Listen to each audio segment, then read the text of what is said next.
Good evening and Merry Christmas. Welcome to the December 10th, 2018 meeting of the Rutherford County Regional Planning Commission. If you would stand with us, please. Commissioner Chip Pinion will lead us in our prayer and our pledge. Chip. Let us pray. Father, we thank you so much for your love for us tonight. We thank you for the opportunity to come and to do business of the county. And Father, we thank you for our county. We thank you for those that work so diligently to make it what the county it is today. And Father, we pray that you would tonight give us the wisdom and the knowledge and understanding that we need as we deal with the things before us tonight, that we would do what's best for all those involved to the best of our abilities, Father. And we just pray you give us that wisdom that we need tonight. Father, we thank you for our great country, our great state, our county, our cities, Father. We pray that you would continue to bless them. And Father, we thank you for those that are serving, not only in our military, but from a police and fire and sheriffs. Father, we thank you, EMA. We thank you for those that serve, and we ask you to bless them, watch over them as they're out working tonight, keeping us safe, even as we speak and as we're here in this building tonight. Father, may we be mindful for this time of year. May we continue to search out ways, Father, that we can continue to serve not only within this building, within this environment, but also to our fellow man, that those that have needs, Father, we would reach out to and we would help them in any way possible, because, Father, we know what we have today comes from you, and we give you thanks for that. Again, guide us and direct us tonight. We love you and we thank you. Thank you most of all for your son, Jesus. In his name we pray. Amen.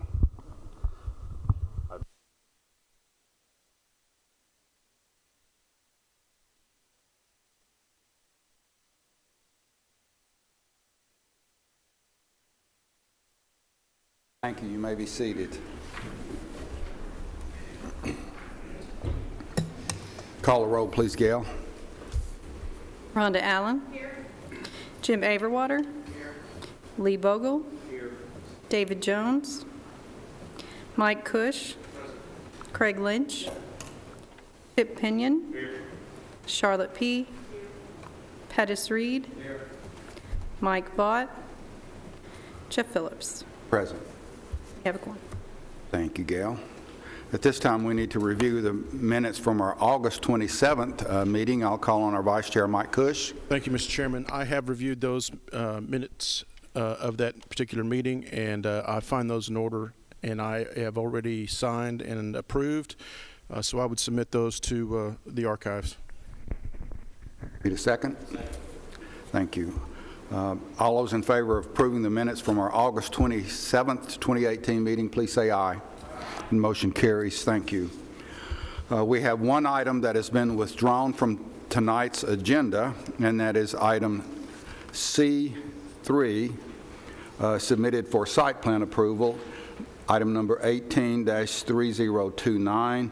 It's that meditation center. It will be it has been withdrawn, and we will not be discussing that tonight. Our director, Doug DeMossi, is in Texas for a conference, a planning conference. Danielle Glomer will be sitting in his chair, filling his shoes, and doing an outstanding job in Doug's absence. She'll make him wish that he had never left.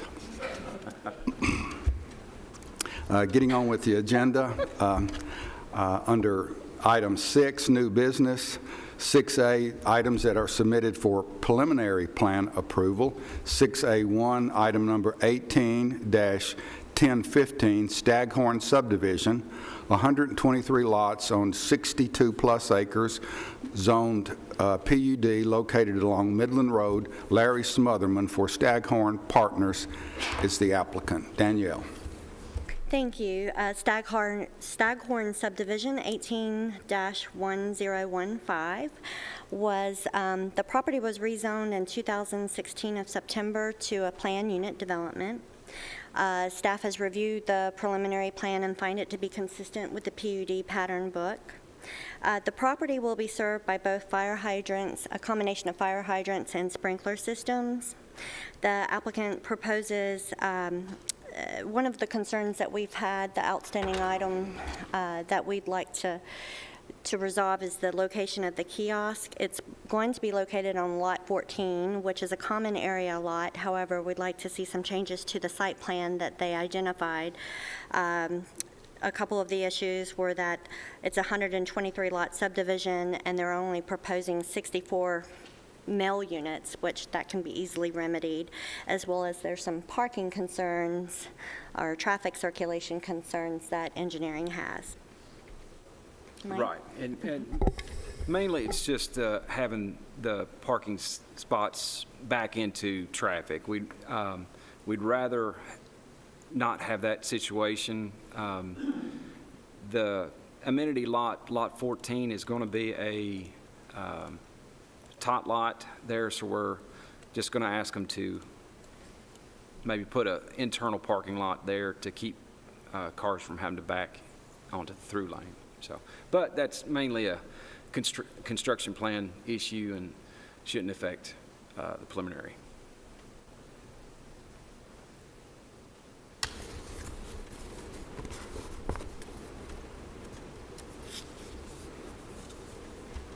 Other than that, everything else is in good order. Thank you, Mike.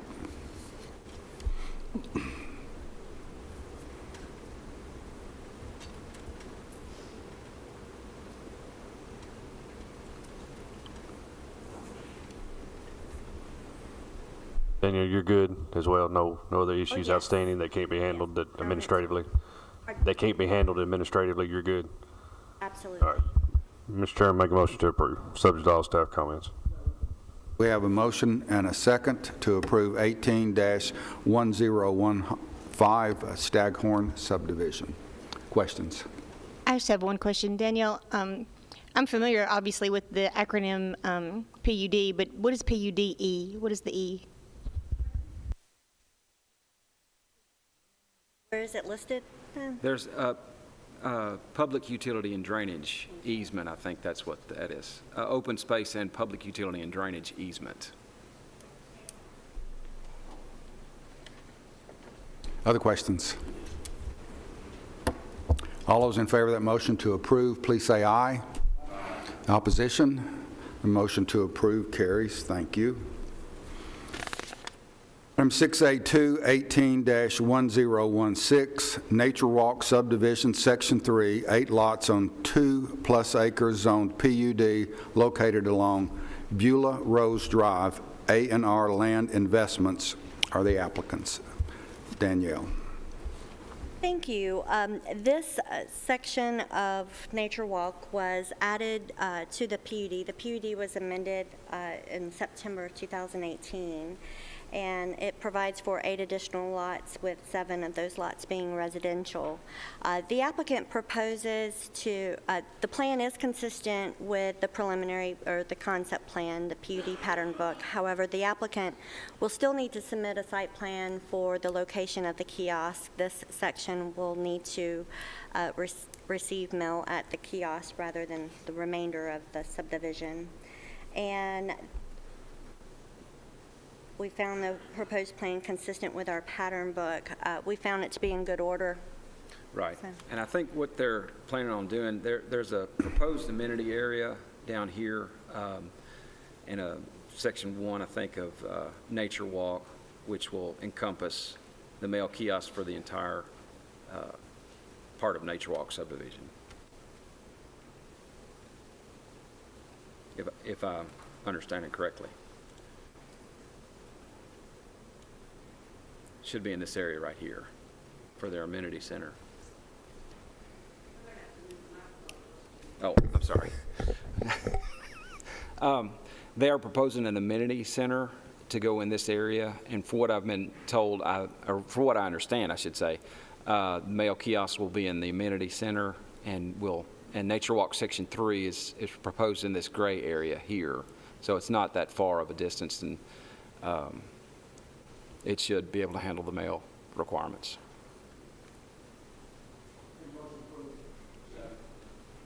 Thank you. We have a motion and a second to approve item 18-1016, Nature Walk subdivision, Section 3.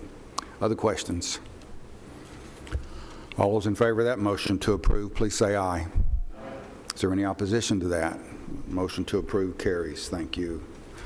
Item 6A3, 18-1017, Patricia P. Sanders, preliminary plan revisions, 8 lots on 22-plus acres, zoned RM, located along Armstrong Valley Road.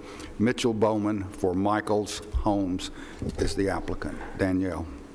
Thank you. The preliminary plan was originally approved in March of 2017, and the applicant recorded a final plat for the first 5 lots in September of 2017.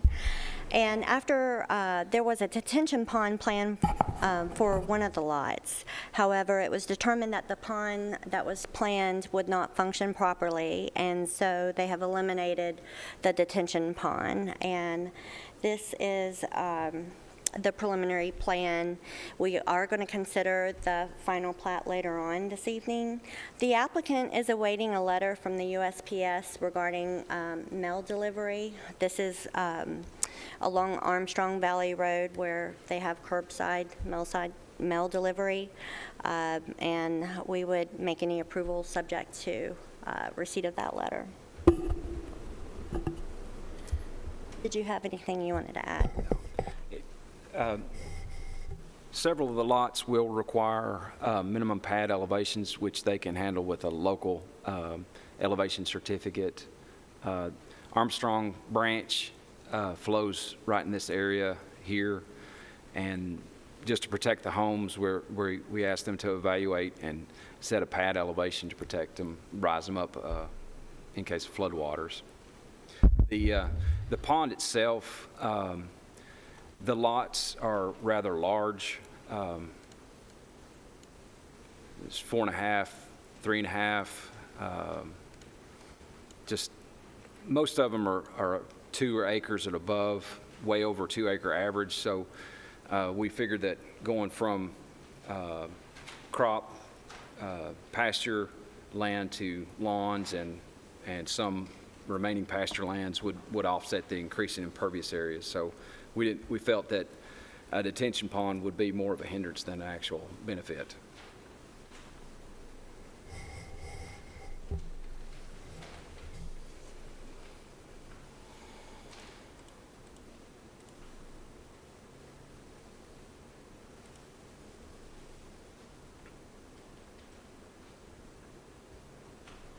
Mr. Hughes, are you satisfied with what you see here, that this can be all raised? Yes, sir. And we made them go through the drainage evaluations to look at, the design engineer actually lives right next door to it, so he's very, very familiar with the property. Will Duke with Huddleston Steel, and he's watched it farmed for years and years. So they're going from row crops and pasture land to impervious with the houses and driveways, but also better lawns, and that would help offset that. So we're good with that. Mr. Chairman, I make the motion to approve with staff comments. Thank you. We have a motion and a second to approve 18-1017 for Patricia Sanders preliminary plan revisions. Other questions? Mike, if they don't get their exemption for the kiosk, what's the plan for that? They would have to come up with a site plan showing us how the lots would be receive their mail delivery. So it might involve, having a little pull-off area where they could park a few cars off of Armstrong Valley and then not back into Armstrong Valley, but have a turnaround, a 3-point turnaround, and come back out. So it might be as little as a site plan, but I'm thinking this being the last section of this, and there are only 8 lots, I would assume they would grant a variance and just have the standard mailboxes at the road. Will we see it again, or will you do it at construction level? What will happen?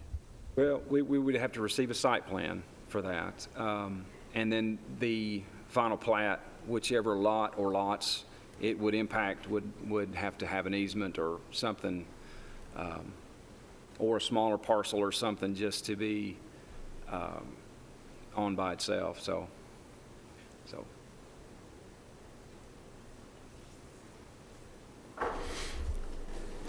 Other questions?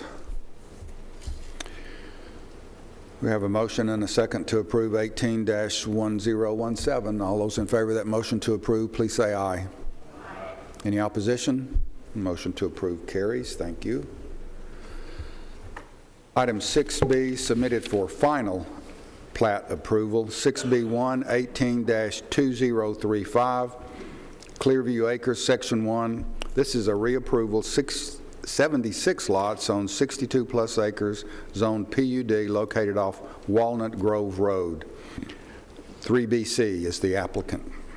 Danielle. Thank you. The final plat was approved April 23rd, 2018, and plat approvals are good for only 180 days, and that period has lapsed. You're seeing this again for reapproval, and the plat appears to be unchanged and in good order.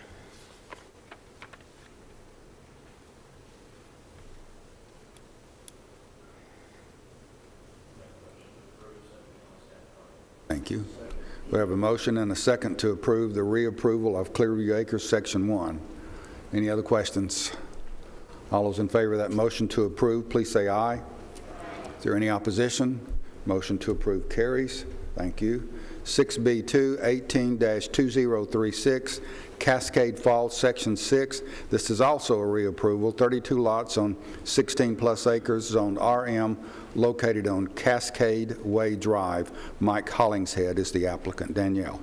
Thank you. Again, this application or request for final plat approval, the plat was approved April 23rd, 2018, and as in the previous application, it was never recorded and the approval has lapsed. The plat remains unchanged and appears to be in good order. Thank you. We have a motion and a second to approve 18-2036, Cascade Falls, Section 6, reapproval. Any other questions? All those in favor of that motion to approve, please say aye. Any opposition? Motion to approve carries. Thank you. 6B3, 18-2130, Harrison 2 lot subdivision, 2 lots on 8.8 acres, zoned RM, located on Concord Road. Jeremy Harrison is the applicant. Danielle. Thank you. This proposed subdivision is a 2-lot subdivision off Concord Road, and it involves the dedication of a right-of-way. There are some housekeeping issues that remain outstanding that can be resolved fairly easily. Mike, did you have any specific comments? yeah, this is kind of like my old college dorm room. It needs a lot of housekeeping. But it's mainly text that we can't read, real small print. We asked for some setbacks, and you have to zoom in with the computer to be able to read them. You can't read them very well. So let's see. Just some cleanup, mainly. This remaining land is not going to be a lot, so we probably need to call it a Harrison 1-lot subdivision. They need to remove the setback lines, so it's just some cleanup stuff. It's hard to read the legend, what these things are. They just need to be a larger scale. So like I said, it just needs some elbow grease. Danielle, do y'all have a recommendation? Would you rather see it cleaned up before we vote on it? Well, we also need to see the receipt for payment of a fire hydrant before we could sign off on it, but it could be approved pending the applicant resolving these issues.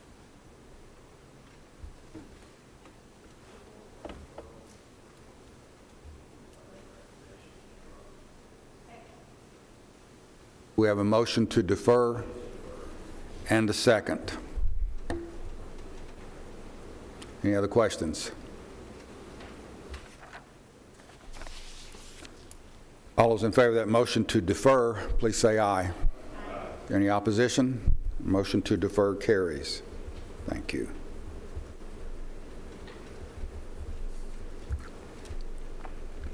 Item 6B4, 18-2081, Walnut Downs, Section 1, revisions, 46 lots on 28-plus acres zoned RM, located on Walnut Grove Road. Stewart Springs LLC is the applicant. Danielle. This plat was approved in July of 2018. However, property to the west has been incorporated, which has enlarged lots 38 through 44. Lot 63, which fronts Walnut Grove Road, will be served by a conventional septic system and not rely on the step system for the remainder of the subdivision. Mike, you have some comments about culverts and the drainage easement?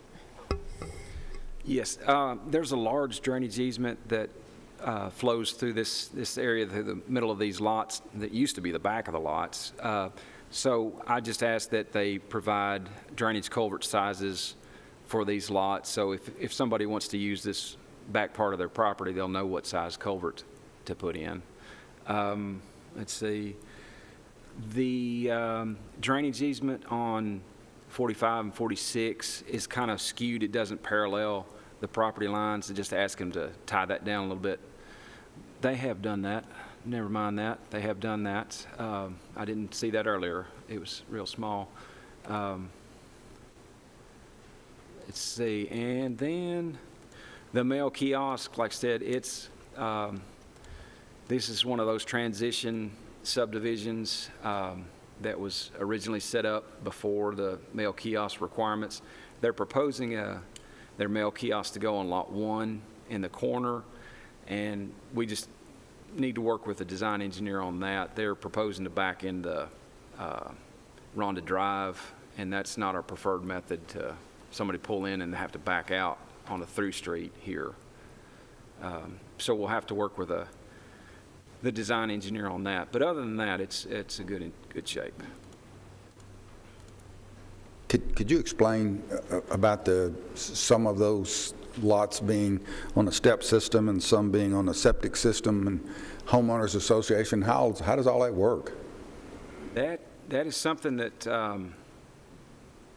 we typically don't mess with the homeowners association, other than the fact that they have to maintain detention ponds, common areas that impact the county.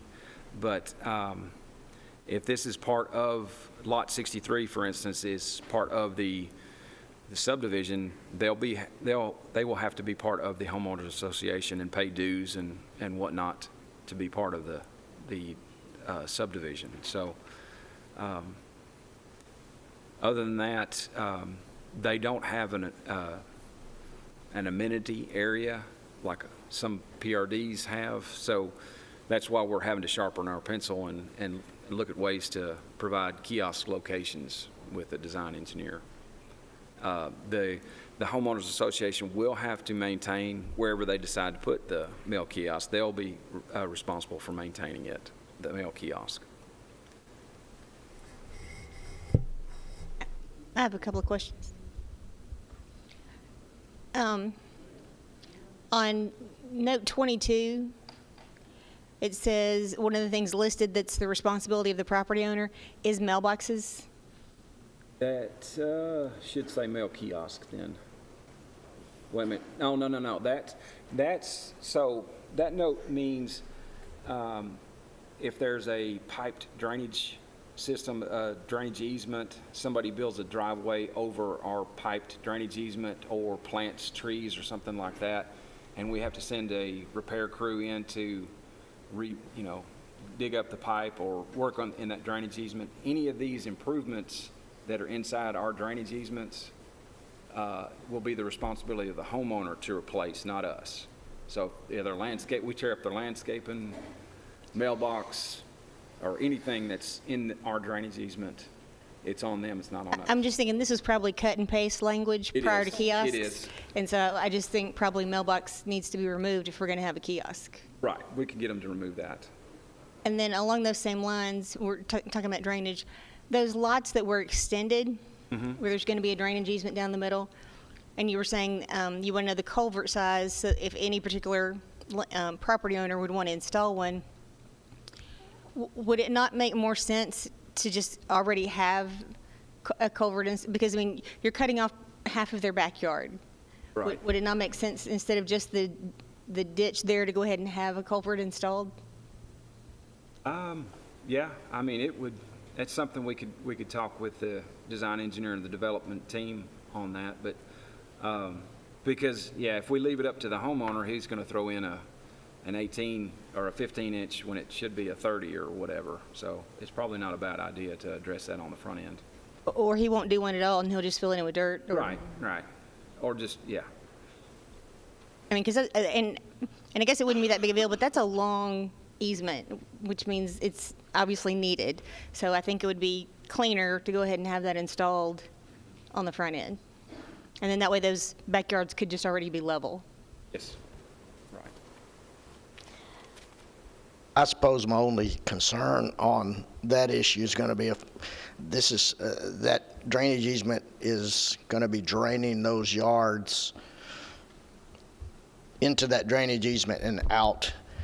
If we install a culvert in it, there won't be any way for that water in those yards to get into the drainage and out. My envision just, not a, complete drainage culvert, just enough for a driveway to cross, to get your lawn tractor and, maybe a vehicle across, but not a complete piping of the ditch. That's not what I meant.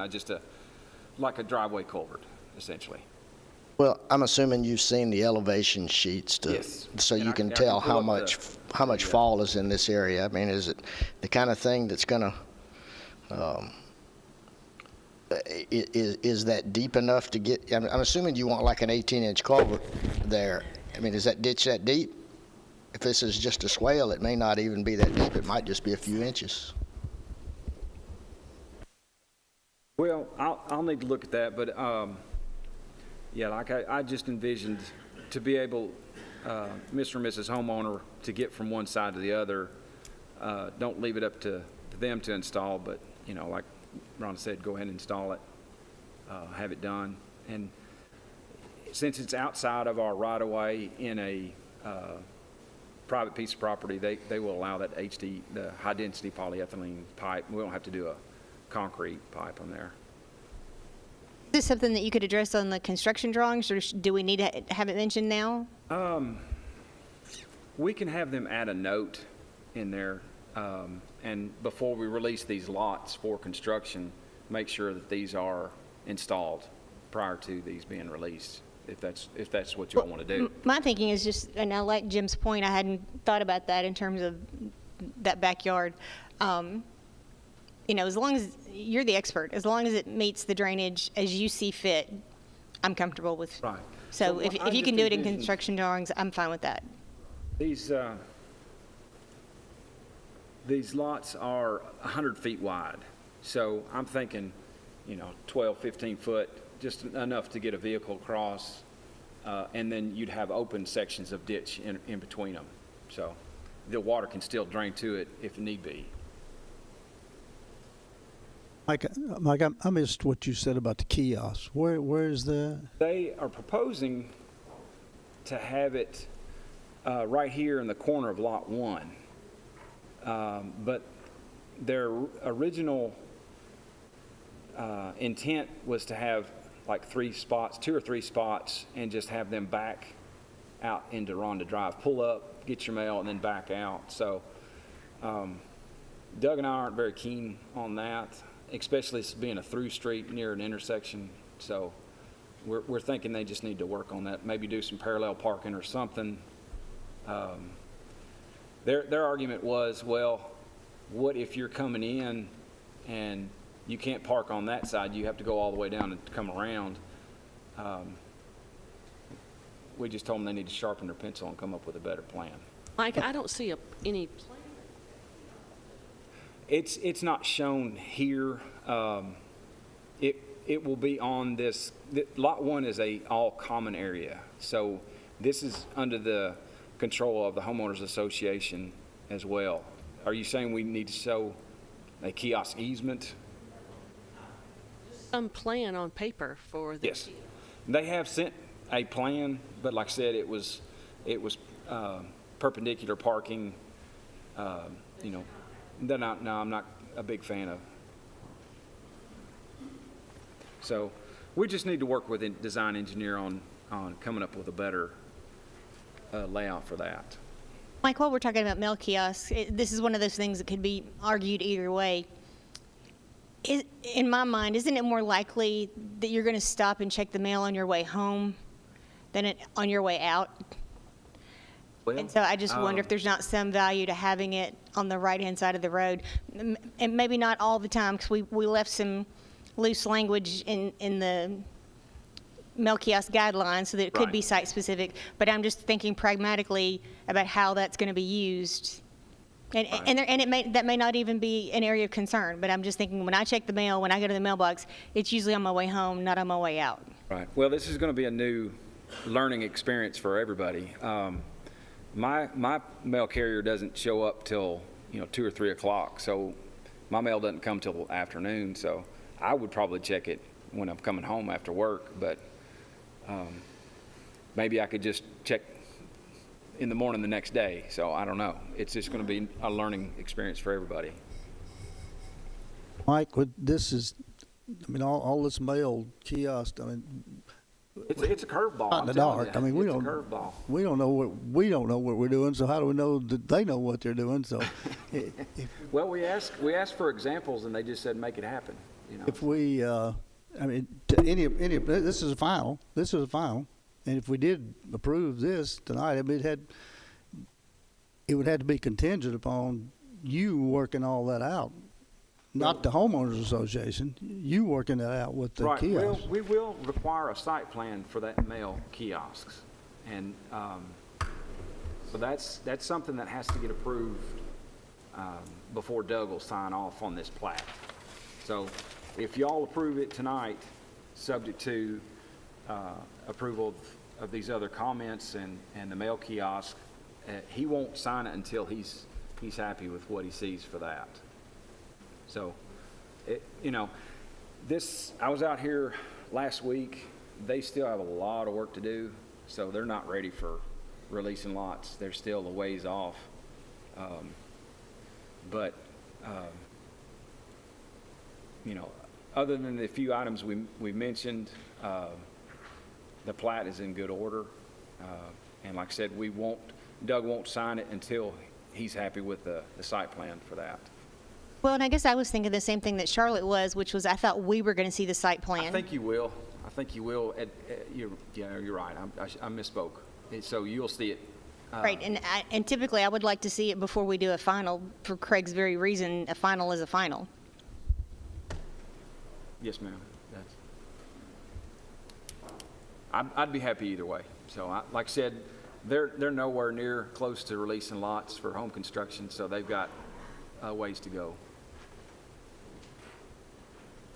Well, then I'd like to make a motion that we defer until we receive the site plan for the kiosk, and then we'll take a look at the final plat and the kiosk at the same time. We have a motion and a second to defer 18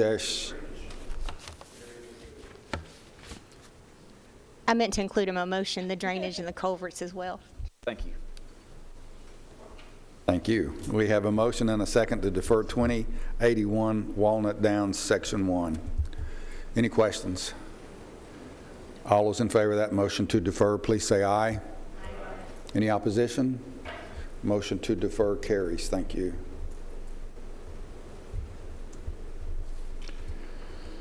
(6B5) 18-2131 Webb Bend, 5 lots on 3.5 acres, zoned RM, located on Webb Road. Timothy and Margaret Velvue are the applicants. Velvue. Sorry, I butchered that. Danielle. Hi, Webb Bend includes 5 lots on 3.59 acres. However, lot number 5 is identified as unbuildable. Lots number 1 through 4 will be reliant on the step system at Rachel's Place, and the applicant has gotten Purchased the capacity. capacity from CUD.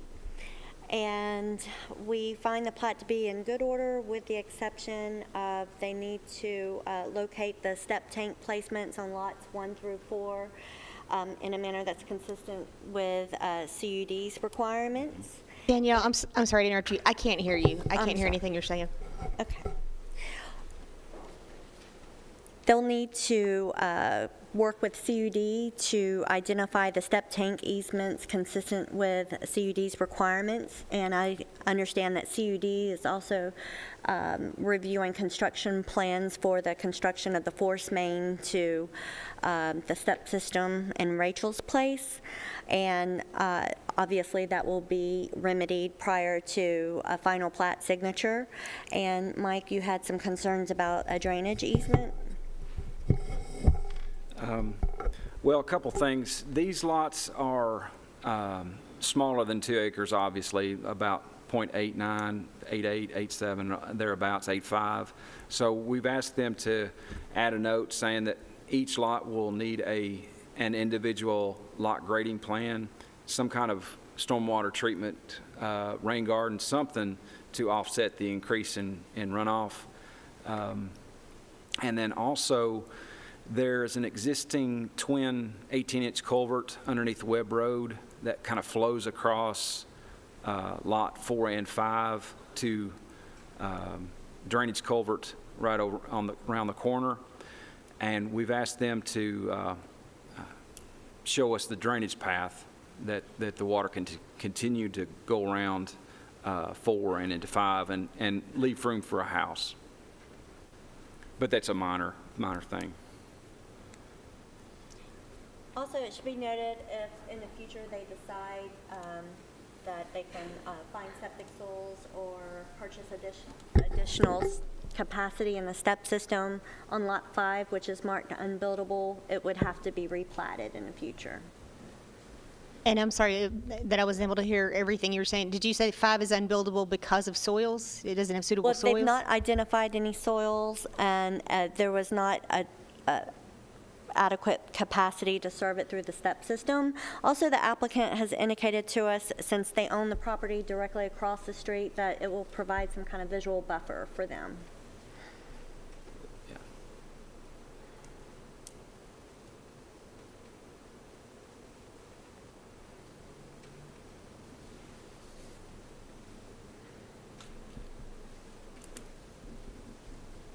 Apart from that, we find it to be in good order. So. Staff is recommending approval. Yes, sir. I have a motion and a second to approve 18-2131 Webb Bend, subject to all staff comments. Any other questions? All those in favor of the motion to approve, please say aye. Any opposition? Motion to approve carries. Thank you. Item 6B6, 18-2132, Farlow and Albert Properties, 2 lots on 9.37 acres, zoned RM, located off Mount Tabor Road.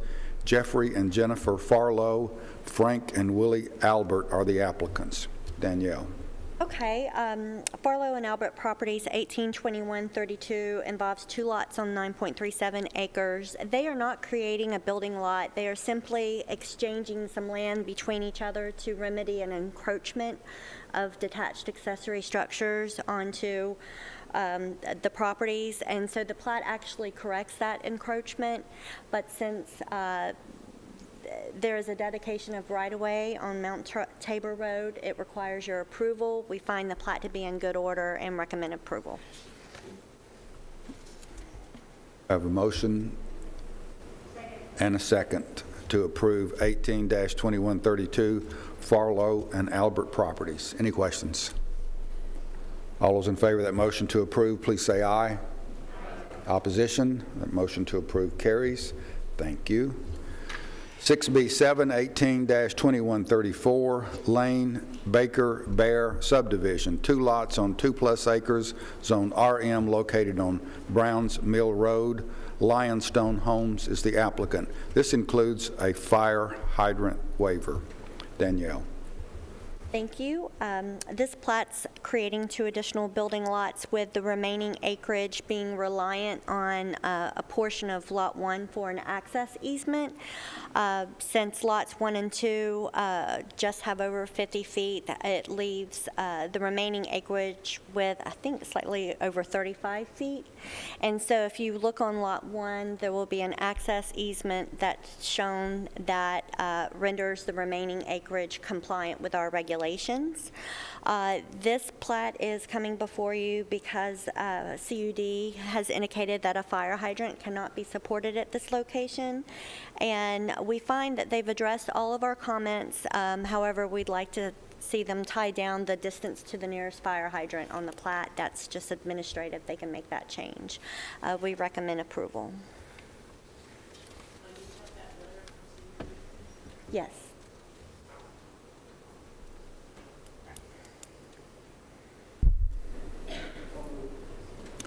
We have a motion and a second to approve 18-2134 Lane Baker Bear subdivision. Any other questions? All those in favor of that motion to approve, please say aye. Is there any opposition? That motion to approve carries. Thank you. 6B8, 18-2135, Springhouse Section 7, re-subdivision of Lot 261, Section 1, 2 lots on 6.89 acres zoned RM, located along Rich Pipe Court. Springhouse Development and Springhouse Homeowners Association are the applicants. Danielle. Thank you. This preliminary plan for this section was approved in October, along with a waiver for a turnaround at the end of Rich Pine Court, you may remember. The final plat is consistent with the preliminary plan, and we find that they've addressed all of our comments and that the plat is in good order. Any approval would be subject to that waiver request that was originally approved. We'll need to reapprove it tonight with the final plat. Did you have anything you wanted to add? We have a motion and a second to approve 18-2135 Springhouse Section 7. This is a re-subdivision of Lot 261. Any other questions? I'm sorry? Yes. Cleaned up a landlocked parcel, too. This 261 was previously platted as a landlocked parcel, so that will give us access to it right away. Other questions or comments? All those in favor of that motion to approve, please say aye. I have a question. I'm sorry, my iPad's just not catching up quickly enough. There's a note that 201 is a critical lot. Is it flagged as a critical lot? Okay. I'm ready, Mr. Chairman. I'm sorry. Anything else?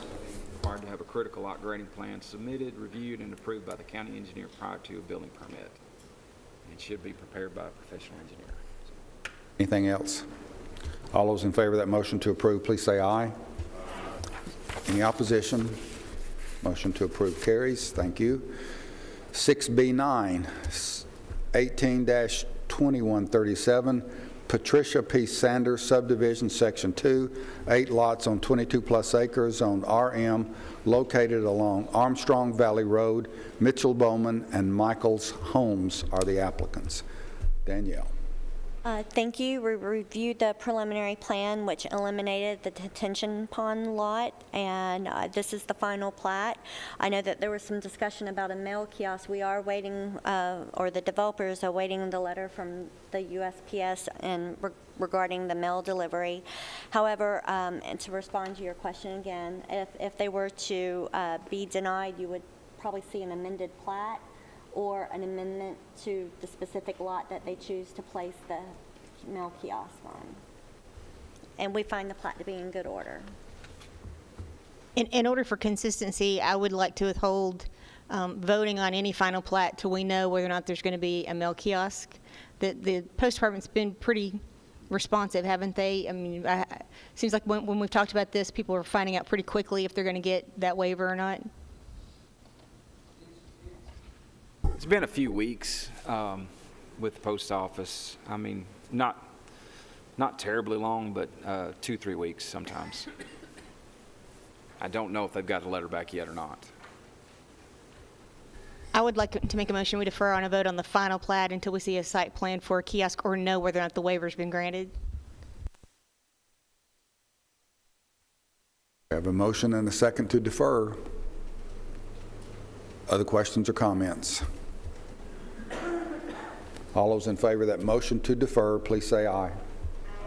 Opposition? Motion to defer carries. Thank you.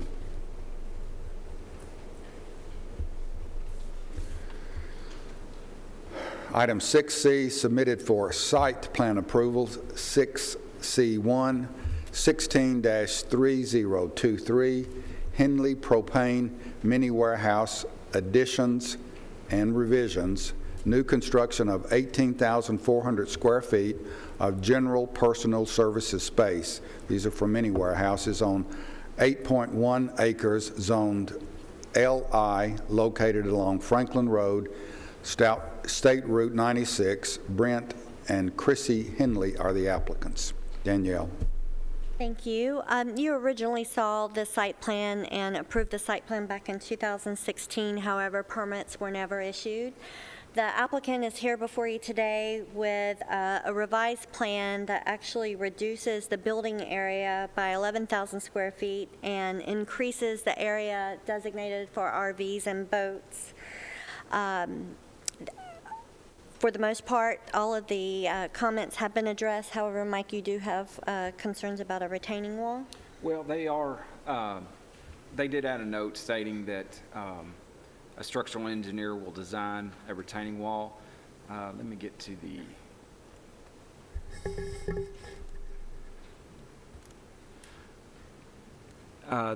it's essentially like I think an 8-foot drop, 8 foot tall at its highest peak. So we're going to definitely need guardrail, handrail, cars and people, keep them from going over. And from my experience, putting a guardrail on top of a retaining wall is a lot easier said than done. So it's going to be a pretty detailed design to make that happen. But they can, structural engineer is going to be doing it. So until we see that, we won't issue them notice to proceed. Would you rather see it done before we approve a site plan? It's up to y'all. I mean, we won't, we have to have a pre-construction meeting, make sure all their ducks are in a row. If there's not a design of the retaining wall, it won't happen. So it's up to y'all. Was that retaining wall required when they first submitted their site plan, whenever it was, a couple of years ago? I believe it was. And now it's 2 years later and they haven't submitted it yet? No, sir. No, sir. But they have revised their plan, reducing the size of the buildings to increase the parking area. Mr. Chairman, if we're going to defer based upon where we're going to put some mailboxes, I'm going to make a motion to defer on this one if where it deals with a retaining wall. I think a retaining wall is just as important as we are dealing with mailboxes right now. So I'm making that motion to defer on this one. Thank you. We have a motion and a second to defer 16-3023 for Henley Propane Mini Warehouses. Other questions? All those in favor of that motion to defer, please say aye. Aye. Any opposition? Motion to defer carries. Thank you. Item 6C2, 18-3028, W.R. Thompson Mini Storage. This is for reapproval, new construction of 74,475 square feet of general personal services space. These are mini warehouses on 21+ acres, zoned CS, located along West Jefferson Pike, State Route 266. W.R. Thompson is the applicant. Danielle. Thank you. The site plan for this site was originally approved for the mini storages back in March of 2015. They had received Board of Zoning Appeals approval for the special exception for the mini storage in the CS zone. Permits were never obtained, and therefore the site plan has expired. The applicant has presented a new plan, which does result in the reduction of the buildings by less than 500 square feet, so it's very minimal. We did have some concerns about the entry kiosk. However, the applicant has revised the plan to move back the fencing to allow for persons trying to access the site to turn around should their code not work. Mike, if you would like to go Well, into that. this is the original location for the keypad. We'll need them to move that island and the keypad back at the gate location, wherever that's going to be. What our fear was that somebody come up here with a moving truck, a trailer or whatnot, and not to be able to gain entry, they would have to back in out into Jefferson Pike, so, which is a bad situation. So if they move it up here, you could do a 3-point turn and come around and pull out forward. So they just need to move the mail kiosk up here. And then also, I'm going to ask that they get a geotechnical engineer. This area in here was a lot of fill material, and I've heard that it wasn't that good of a compaction job. It was just a lot of excess material that was brought in here. I don't know if it was compacted properly, so we're going to ask them to get a geotechnical before they get building permits in this area. Staff have a recommendation? Approval subject to revisions with the mail kiosk and adding what's that? The entry kiosk. The entry kiosk, I'm sorry, not a mail kiosk. I'm sorry, it's got it on my brain. I was in the entry pad, and get a geotech involved. If you, we got all kinds of photographs you wanted to look at.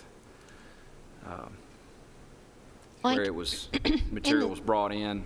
Also, there is a requirement that they must replat or have the plat recorded. There are some line changes that will be required to plat before they are able to get their final certificate of occupancy.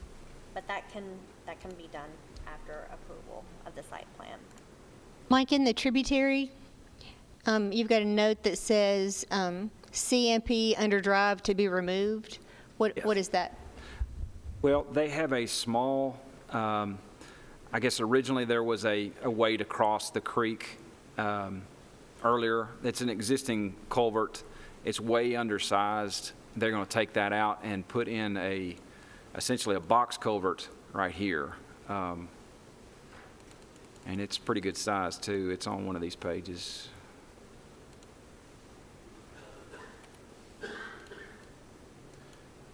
It's a 10-by-6 box culvert. So they're taking these 3 smaller culverts and replacing them with this big box culvert. Is there active water in that tributary, or is it just a Yes. seasonal? No, it's a flowing stream. So, and this has stream buffers on either side of it. So, and we've asked them to keep the grading and any work outside of those buffers to preserve that vegetation along each side of the stream. They are, going to have to disturb it in this area where they're crossing. But all in all, most of it will stay undisturbed. And you've planned for the appropriate pad elevation for these buildings, the storage buildings? Yes. They, I think there was some FEMA elevations, but I can't remember if it went back up into this area or not. This is the property. Yeah, it does have some FEMA elevations, so they'll have to have elevation certificates at 3 stages. The foundation, once they build the pads up, the framing, and the final stage, 3 checks to make sure they're adequate. Do we require the same increase for pad elevation for storage as we would for a residential? No. So no. it wouldn't need to be as high? The finished floor is just 1 foot above the base flood elevation, at least 1 foot above. A house or residential would be, the pad itself would be 1 foot above, and then the finished floor 2 more feet above that, so a total of 3 feet versus 1.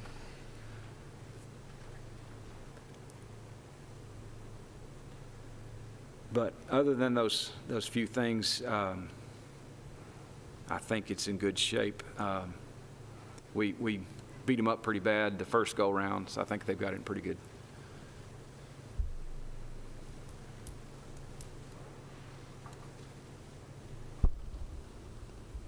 Mr. Chair, I'll make a motion to approve, subject to those staff comments.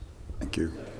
Have a motion and a second to approve, subject to staff comments, 18-3028 for the mini storage reapproval. W.R. Thompson. Any other discussion? Any other questions? All those in favor of that motion to approve, please say aye. Any opposition? Motion to approve carries. Item 6C3, 18-3029 has been withdrawn. Item 6D, these are items that are scheduled for, these are rezoning requests that are scheduled for public hearings. We have 3 of them. Item 6D1, 18-A020, Caroline Waite. The location is 2310 New Salem Highway, which is Highway 99. Commission district is 7. County Commissioner is Mike Cush. Size of the site is approximately 2.9 acres. Tax map is 114. Existing zoning is RM, residential medium density. Proposed zoning is CS for commercial services. Danielle. Thank you. The subject property is surrounded by residential medium zoning in all directions and the commercial fringe, which is the city's zoning designation, across Highway 99. It's currently being used as a staging area for the road widening project. The property falls within the general urban character area of the Rutherford County Comp Plan, as well as State Road 99 is identified as an urban style corridor. So both residential densities and commercial intensity is recommended for this particular area. The property was shown on the City of Murfreesboro Comp Plan, but at the date of the report, the information was not available. No specific uses have been identified for this parcel, so this is a speculative zoning request. The site likely may be annexed for future development, as development of the subject site would be dependent on septic soils if developed within the county. And being that the current use of the property as a staging area for the road construction, it may have rendered the existing soils unusable. Any development of the site would be subject to site plan review for traffic, utilities, fire protection, and stormwater. Access to Stonebrook and Foxcroft Road without knowledge of a specific development plan is, we're hesitant that that's not a great idea, that any access to the property should be off State Road 99, and that would require a TDOT approval, and that's absent a specific development plan. Staff finds that this application would be more appropriate if additional properties along New Salem Highway were included. However, the request is consistent with the recommendations of the county comp plan. We feel that it may be premature in that the road completion is not expected until 2020, and there's no specific development plan. Staff is neutral on this request, and we have only received informational calls regarding this application.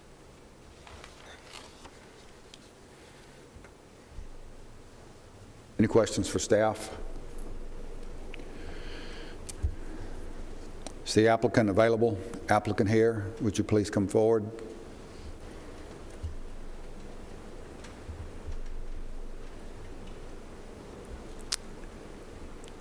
Thank you.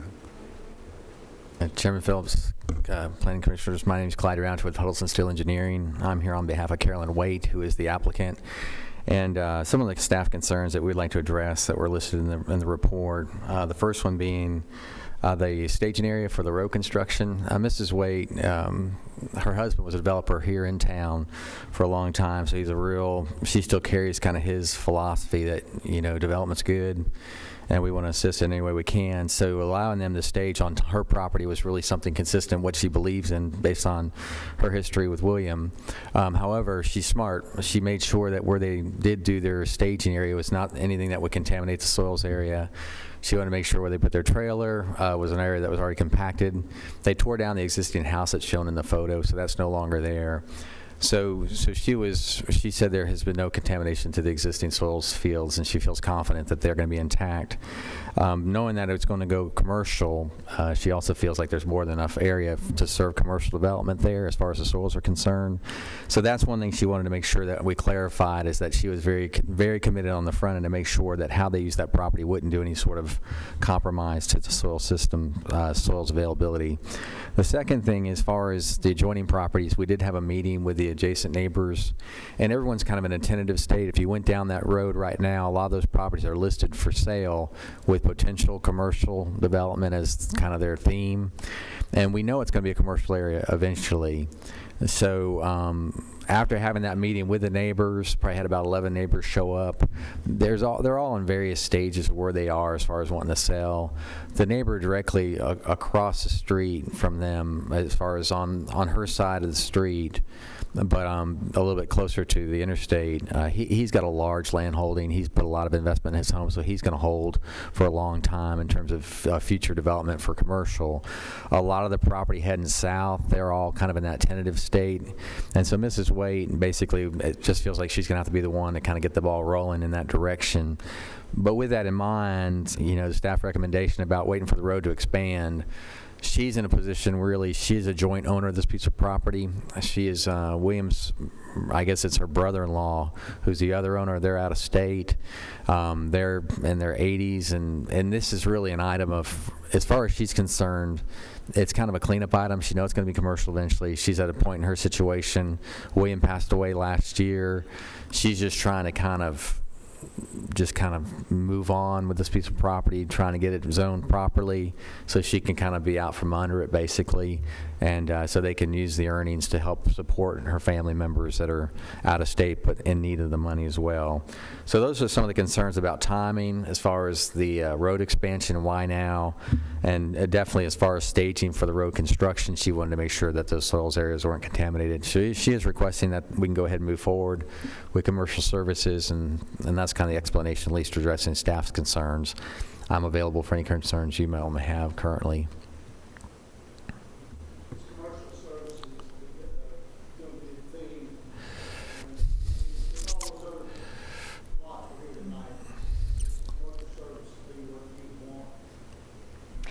That's a moderately intense commercial district. You have commercial neighborhood, commercial services, and commercial general. Commercial services caters to the surrounding neighborhood and provides services. So, such as like hair salons or restaurants.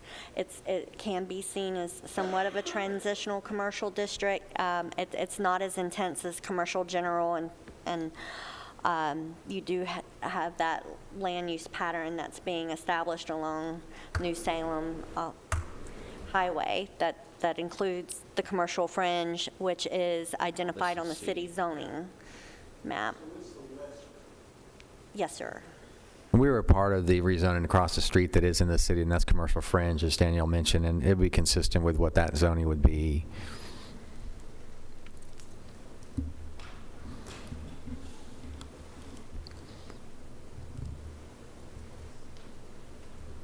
Thank you. Thank you. Ready for our public hearing. Have any other questions at this time?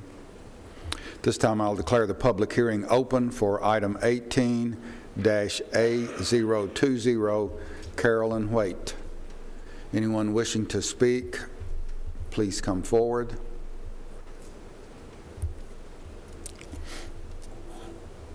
Seeing no one, I'll declare the public hearing closed. Commissioners?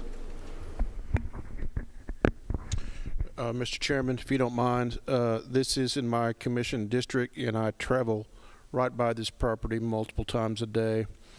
Mr. Roundtree is correct in all the aspects he described in terms of the potential and the future of all these properties adjacent and down the street from this particular property, and the future of that stretch on both sides of Highway 99.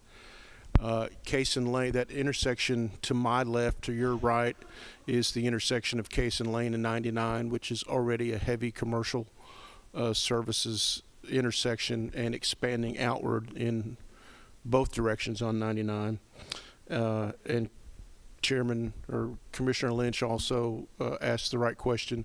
Commercial services, if those property owners were here tonight, that is the request. There are multiple for sale signs on all that residential property down the street. So I would make a motion to approve this request. We have a motion and a second to approve 18-A020 Carolyn Waite to commercial services. Other questions? I don't know.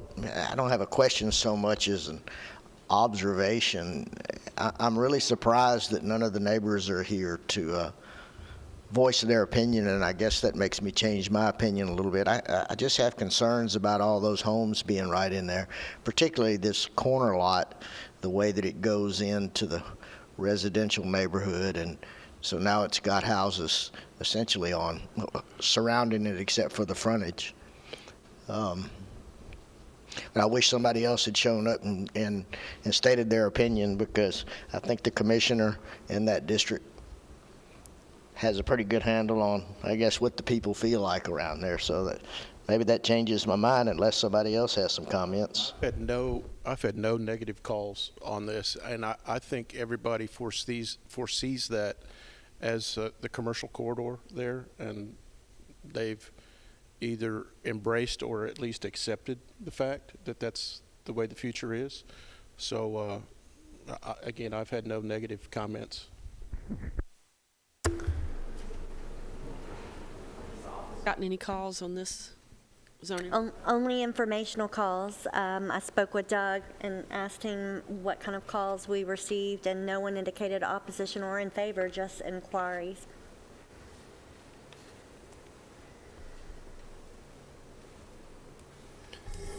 And just to state a fact, the white letters with green are the city zoning designations: office general, commercial fringe, commercial highway, commercial fringe.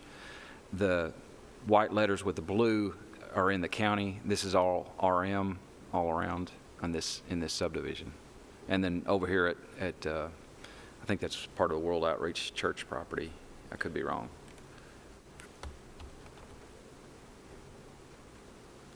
Mike, what's that distance to the closest, not the one across the street, but to that intersection, to that busy intersection? What's the distance there? Right here, let's see.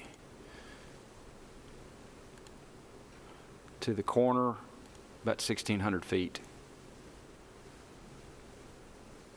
Yeah, I guess I'm along the same line of thinking of Jim.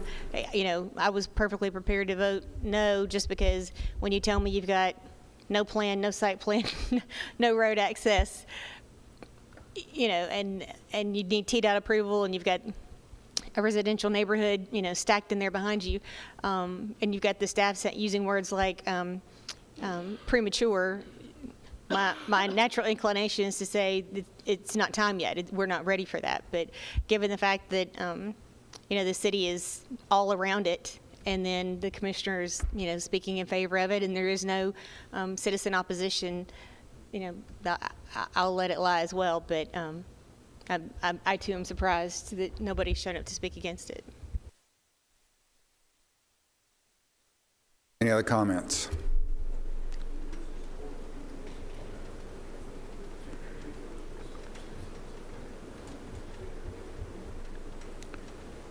We have a motion and a second to approve. All those in favor of that motion to approve, please say aye.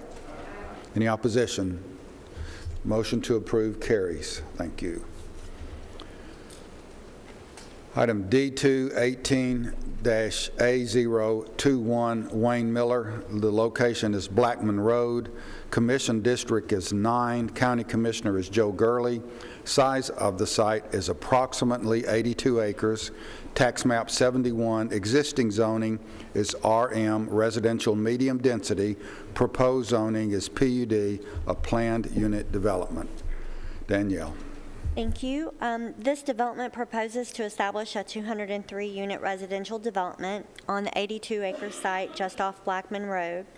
145 of the units will be single-family detached units, and the remaining 58 will be two-unit attached dwellings.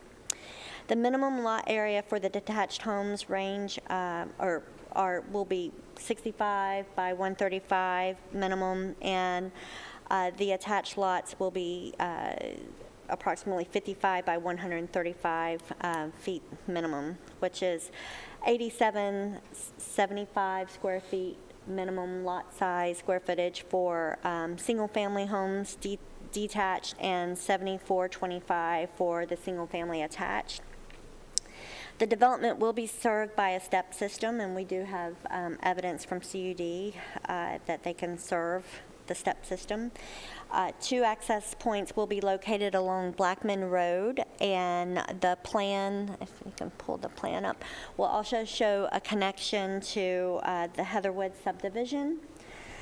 The neighborhood meeting was held in early November and was attended by staff. The plan was modified in response to comments and concerns expressed by residents and neighbors at the meeting. One of the significant changes was the removal of a proposed commercial element. And so these lots towards the front of the property, there's the north arrow. North is, I guess, to There's no north arrow.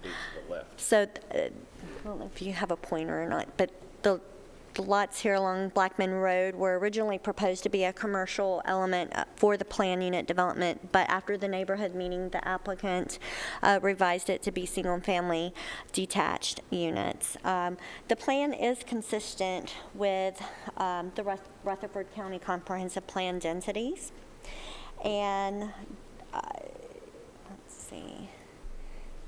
Any development of the site would, they would have to submit the preliminary plan for your approval and then construction plans and go through that process. So this would just be considering the concept plan and the zoning itself. The site is also shown as on the Town of Smyrna's comp plan as single-family residential, and the 203 residential units is consistent. We recommend approval.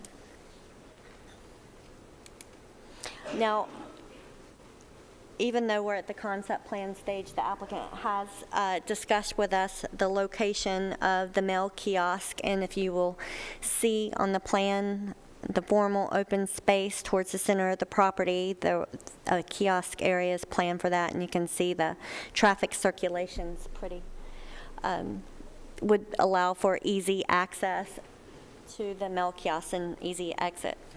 So. And that concludes our presentation. Did you have anything? Okay.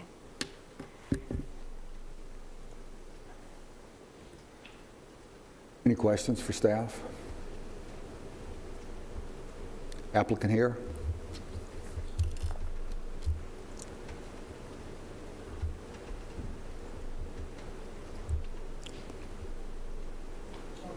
Members of the Planning Commission, my name is Randy Caldwell. I am with Reagan Smith, and I'm here representing Goodall Homes.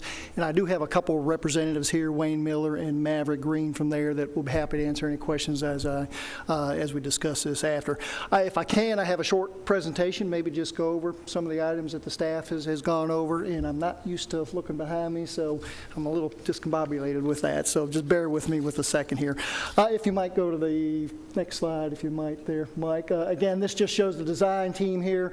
Goodall Homes, who is, developed all over Middle Tennessee. This is one of their first forays into Rutherford County and a piece that they are developing themselves. And obviously, again, Reagan Smith is the engineer on the project. Next slide, if you want to, there, Mike.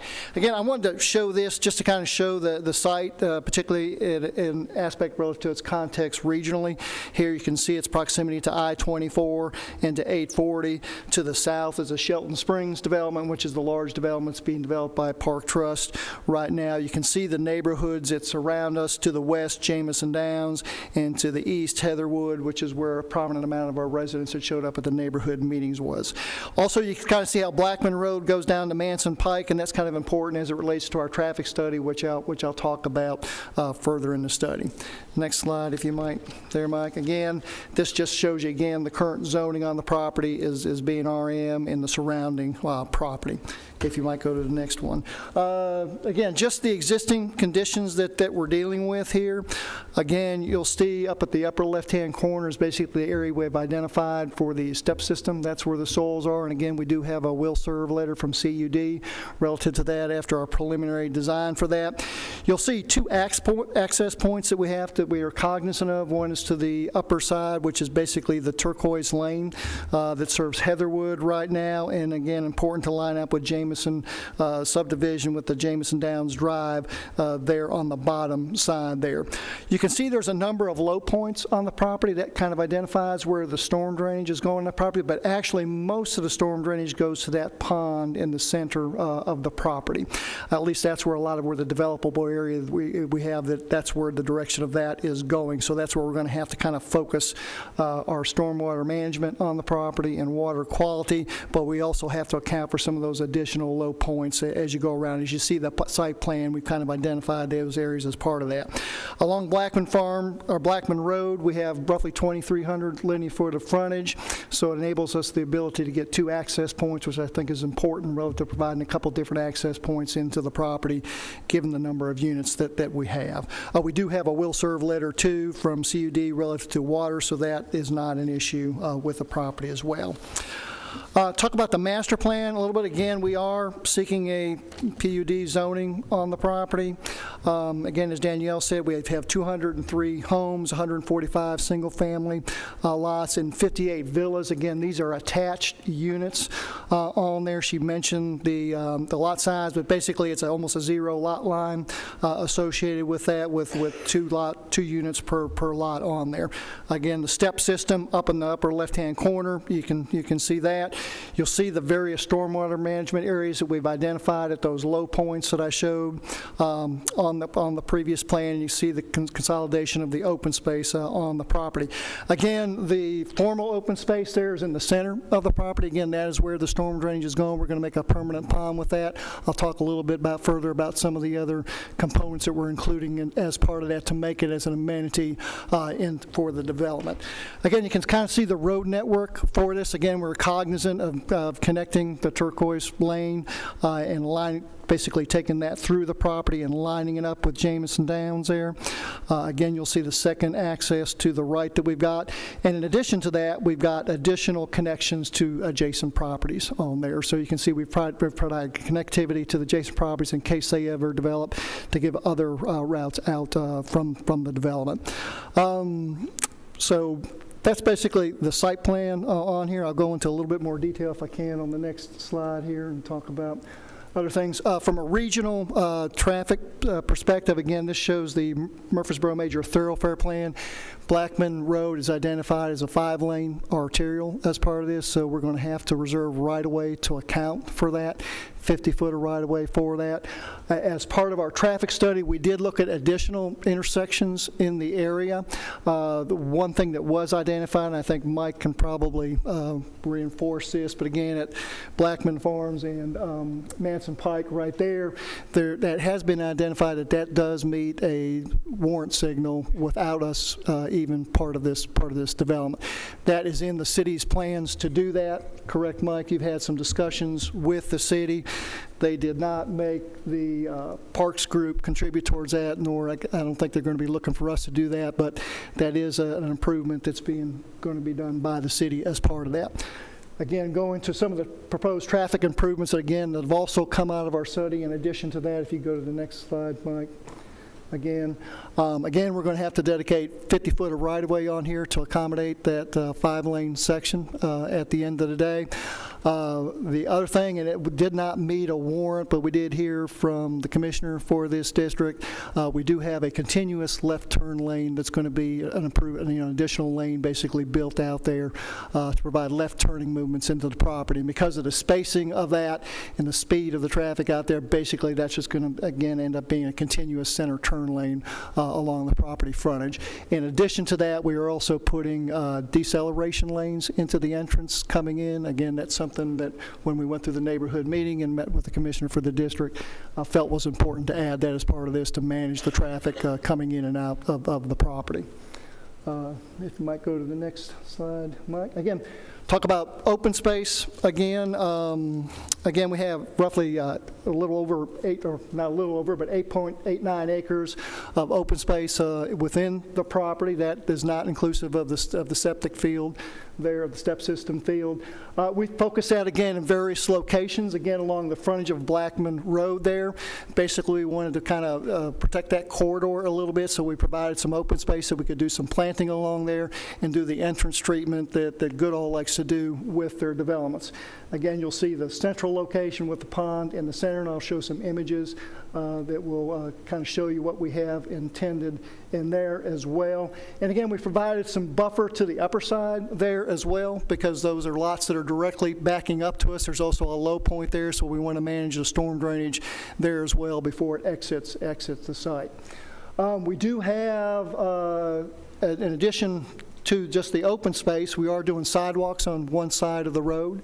So we do have about 10,000 linear feet of sidewalks within the development. These will be curbed roads on here. And then we got about 880 foot of walking trails within the central park. If you go to the next one there. Again, just showing some of the program elements. Again, this is where we're going to put the mail kiosk in here. We've got the pull-off on there to provide the parking coming off there. We've got the walking trail around there. We'll be having benches, and we will also have a couple pergolas in this area. So in totality, this area is about 3.23 acres. That will be a wet pond in there, so it'll be over a 2-acre pond in there. It'll be a pretty significant size amenity to the development. Again, also, it's key that's on the entrance, so it's something that the public can enjoy as they drive through as part of it as well. If you go to the next slide too, again along the frontage, basically because those units are backing up to there, we basically put a 20-foot buffer in there that we could add additional planting along the frontage to screen that from the neighbors across the street. If you go to the next slide, again, Goodall puts a lot of effort into their entrance treatment. So when you look at where the entrances are, we provided open space on each side of those to enable them to put some entrance signage and additional landscape to really amenitize the development. Go to the next slide, if you might. Again, talk about the products again. This is the single-family product, the 65 by 135. These will be 100% masonry on the fronts. We will also be doing, and it's not identified in the pattern book, but we will add this to that because we were discussing this internally the other day. Any facade that faces a public right-of-way, which would be a side facade on a corner lot, or the lots that back up to Blackman Road, again, those will be masonry as well. Goodall also does provide an option with the buyer to upgrade their products to masonry on the sides and the rear, and they find that their clientele typically does choose that quite often as part of the development. But other than that, it would be vinyl siding on the other sides other than those. So again, just some of the products. These range from 1,500 square foot to 3,500 square foot in product size on here. They have 2-car garages, and we've got enough depth and width on the driveways are actually wide enough for 2 cars too, so plenty of parking there to keep cars from spilling out onto the roadway. Next slide, the Villa product. Again, this is an attached product. This is something that is really an age-targeted product for them that's been very successful in Middle Tennessee. It's one story and very highly amenitized on the inside relative to the finished products. The other important part about this is that because of the age-targeted nature of this product, that the yards are actually maintained by the homeowners association there. So that is very well kept up from that standpoint. Again, single story. And again, you can see the same masonry commitments as on the single-family product. But again, I think you'll see more of these backsides being masonry as well, because a number of these back up to Blackman Road there. If you might go to the next slide. I think that, again, we did mention at the neighborhood meeting, we had a good showing there. The biggest concern we heard was about the commercial component of that, and that is something that we decided to take out after listening to the neighbors on there. I think the other thing we heard about was a little bit of concern about the rentals, some of the villas turning into rentals there. They do build into their restrictive covenants that nobody can own multiple units on there, so it's not like a person can buy 2 units and then rent the other unit out there. So that will be built into the restrictive covenants to make sure that doesn't happen. Obviously, drainage is always a concern, but we think we have a pretty good plan in place to manage that as part of our land plan. Other questions, I think just general concerns about traffic, again, as we always hear, but again, I think we're committed to some very significant roadway improvements along our frontage as part of what we're doing. So with that said, I'm here to answer any questions that you might have, as well as some representatives from Goodall, if you have any questions of them. Questions of the applicant? Thank you for answering the question about the 1 owner, 2 units. I was curious about why you had that. I saw it in the book that you had it in there, so I was curious about why you did that. This may be a question for Danielle as well, but I have several for you. There's, in the language in the book, when it talks about the materials, several different times it says these types of materials could be used.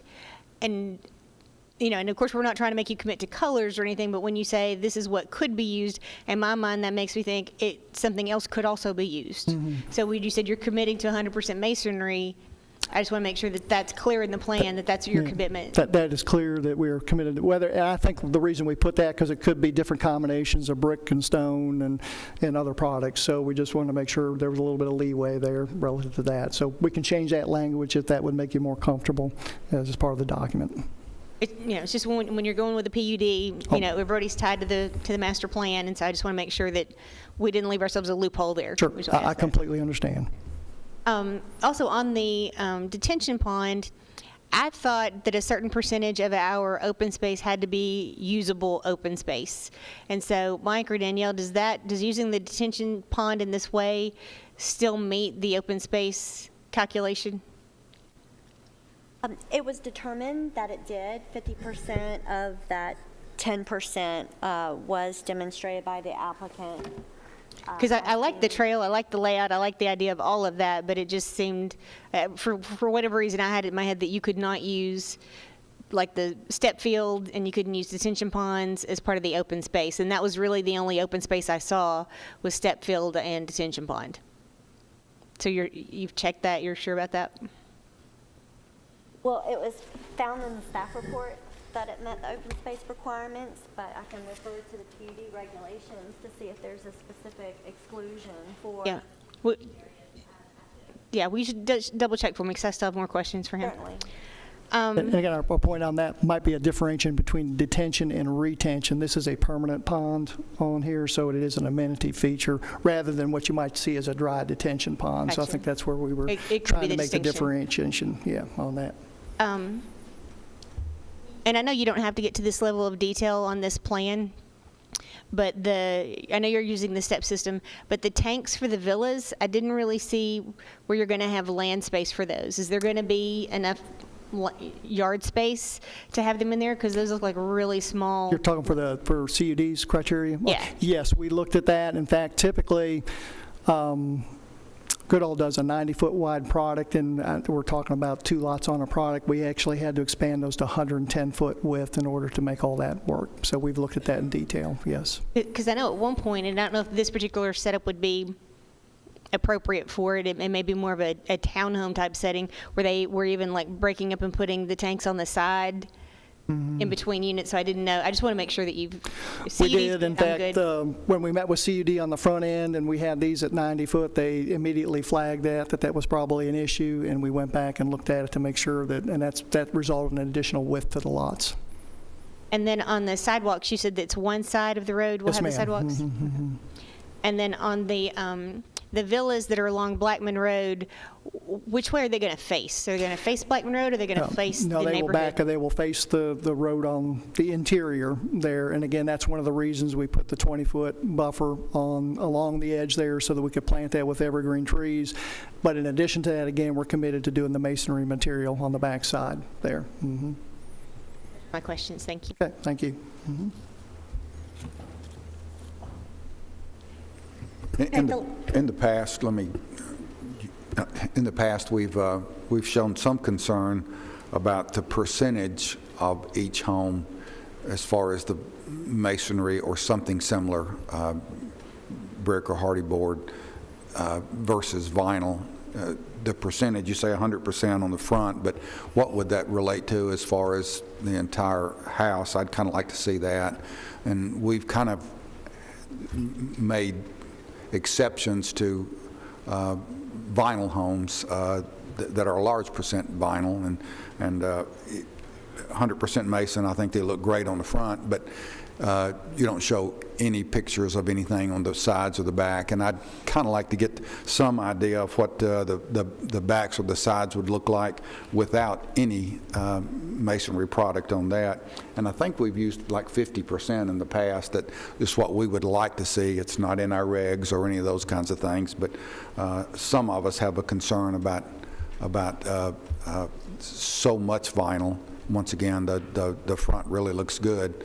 And I don't blame you for showing the front, but the vinyl on the other 3 out of the 4 sides would maybe cause a little heartburn, at least amongst this planning commissioner anyway. So I'd like to know kind of what percentage you're talking about. Is it 25% or more than that, or what?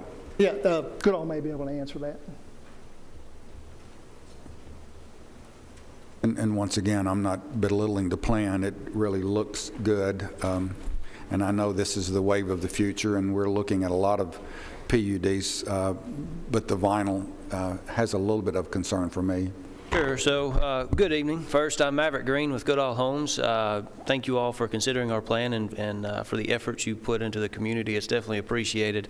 Kind of shooting from the hip a little bit here. So typically, if the front elevation is all masonry, that's going to equate to roughly 25–30%. From the exterior standpoint, what we do see, though, with the homeowners, at the end of the day, our goal is to really leave that upgrading option up to the buyers. You know, you as a buyer, you may want all brick, you may want to spend some extra money on the outside, whereas the next person may want to upgrade their kitchen or their bedrooms or bathrooms, whatever it may be. So we like to, you know, create an attractive streetscape with these front elevations, and then a lot of times leave the rest of that up to the buyer, you know, what they would like to do. But definitely from our standpoint, we want to have that streetscape to be appealing, so that when you drive through the neighborhood, you don't just see vinyl, vinyl, vinyl, vinyl. You know, you want it to be appealing for us, and then for the community, and at the end of the day, for the homeowners. So rough approximation, 25–30%. The length of the driveways, just give me an example of what the length of the driveways would be. Those are, in order to get that tank in there, we have minimum 35-foot setbacks on there, so it'll be 35, and then it's also, there are 2-car garages with there, so you'll have an ability to stack 2 cars side by side on that. So that's pretty close to fitting almost 4 cars in a driveway, I would say. Including the garage? That's exclusive of the garage. We've got 2-car garages there, plus at least 2 cars on the outside, so at least 4 cars. 4 cars on the outside? Possibly 35-foot depth. It's kind of short there, but Some of the plans that I've seen that have turned out to be, in my mind, unacceptable. And I hate to pick on Laverne, but down in Laverne, back close to the lake, they built a lot of homes and have 2-car garages and driveways that are so short you can't get 2 cars in, and cars are parked on the road, which they're not supposed to be, parked in the yard, which they're not supposed to be. And I just wanted to make sure that we're not opening a plan that's going to create an unacceptable parking spaces for the residents as time goes by. You know, every house that has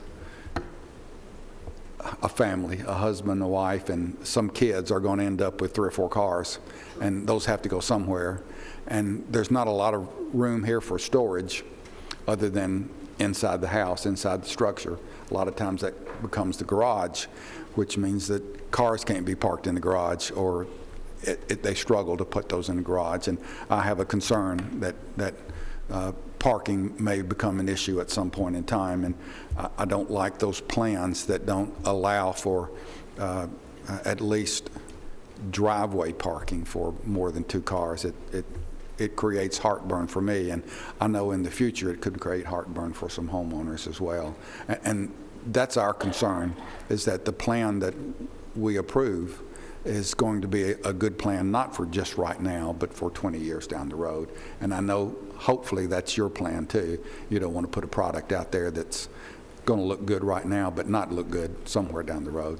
Not at all. It doesn't do us any good as long-term builder developers in the community to put something on the ground today that doesn't look great still in 15, 20 years. We've got a long track record in the mid-state. Really haven't ventured too far into Rutherford County just yet. We have had our first closings in Rutherford County actually a couple months ago, and this would be our 3rd community here. So, you know, definitely.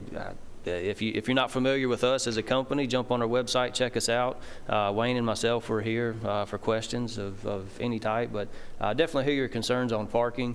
One thing too with our home types, you can kind of see it with the villas here. We alter or stagger, if you will, the garage face, so you don't get so much of it on the villas since they are attached. But on the single-family homes, a lot of our garages will be recessed from that front elevation, so you gain another 5 to 10 feet in a lot of cases. Not all of the floor plans would have that same element, but I'd say probably 60% of our floor plans that we'll offer here have that recessed garage element to them. So whereas the 35-foot driveway length, you can't quite probably get 2 full-size pickup trucks in 35 feet and park them efficiently, add in that recessed garage, and now you have an extra 5 to 10 feet to where you can. So we definitely hear your concern on parking. We had the same thoughts when we were designing this, and that's what led us to the longer driveways as well. Association doesn't allow parking on the streets, correct? That's right. So when we create our HOA docs, we have strict language in there about parking, and definitely understand that you know, not everybody's going to follow that. But we do a great job of implementing the committees, different committees within the HOA, and they really do a really good job self-policing who parks on the streets and violations and whatnot. Now, while we're still the developer and in control there, that's something that absolutely will be a forefront for us long term. Again, once we turn the neighborhood over, we lose control of that, and so that's where it's on us to make sure that we have very strict guidelines. We have a good board in place, one that enforces the rules, and those types of things. So we put an emphasis on it on the front end. Long term, you know, there's definitely some risk there. Sure. I guess my reason to bring this up is because 20 years from now, you'll be gone. We'll still be here. And they won't come to you, they'll come to us. How could you have approved a plan like this when it's visibly not working? So we have concerns, and we'll continue to challenge developments that relate to parking and other types of issues that may come up. Thank you.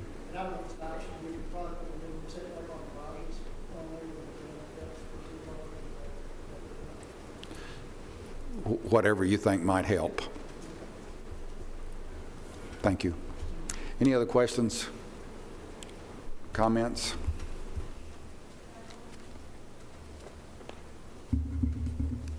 Thank you. Y'all stay close in case we do develop something else, okay? We're ready for our public hearing. At this time, I'll declare the public hearing open for item 18-A021 for Wayne Miller. This is Smith Farms. Anyone wishing to speak, please come forward. If you would, state your name and address for the record. Hello, my name is Joyce Wyma, W-Y-M-A, and I'm at 102 Fall Creek Drive, which will be at the top corner on the left of this property. I was at the meeting that we were at a couple months ago. I have just a couple comments, and then just things that I would like you folks as the commissioners to be aware of, please. Yes, they did address one of the hottest topics was we did not want a commercial building or property that could be sold, turned around upon a sale.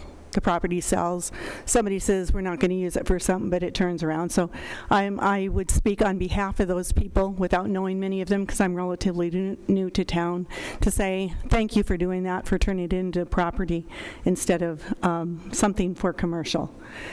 People in Jameson Downs, the next neighborhood from my house, my street, were very concerned that people go to the store and then start walking into their neighborhoods. We've had cars broken into, people walking by, and just the concern from being on the edge of a neighborhood and walking in. So that's, excuse me, that's something that I think that the people in the neighborhood would be happy about. Another concern becomes like the property. Being new to town, I didn't realize this is going to turn into a 5-lane road. I've been part of the Rutherford County Sheriff Association Citizens Academy, and so I am very alert and aware to the number of emergency vehicles, so that's very much one of the things I keep in mind. Living on my street, watching traffic, watching fire, police, ambulances into and out of the neighborhoods, and I know that with Blake or Shelton Homes and this home, I know that's where farms are going. I can understand, I see some of that. But I do have a big concern about the traffic, the amount of traffic on the roads, and that we can get emergency vehicles into and out of the neighborhoods. This week I was coming around the corner on Blackman, and it took me almost to one of the entrances from Manson all the way to the entrance of Shelton Homes for me to get through at that light that particular day. And I know we're adding 850 homes there, another couple hundred in this next property. So that's the kind of thing that becomes very concerning to me is, can our roads handle the amount of traffic? 5 lanes. I'm hearing tonight the turn lane, and they dealt with that before, and that's a good thing to have a dedicated turn lane. But we still have just a north and a south road, so that's 3 lanes. There's still 2 more lanes that are going to have to come if you're going to turn this into a 5-lane road or more. And if the wall is on the property line, that means you're going to be taking property from people across the street to add those 5 lanes, and or getting the police up and down the street. And I care about the sheriffs out in that county because I've worked with them. Did a little bit of work like with that Citizens Academy. So that's always a thing I'm aware of. Can we get 2 entrances? Can you get fire and rescue in and out? They come past my house on a daily basis.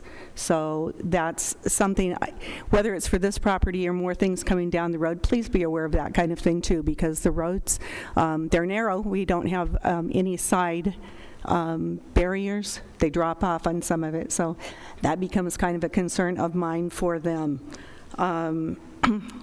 The commercial, the turning lanes, the traffic lanes. I know a lot of people like the HOAs.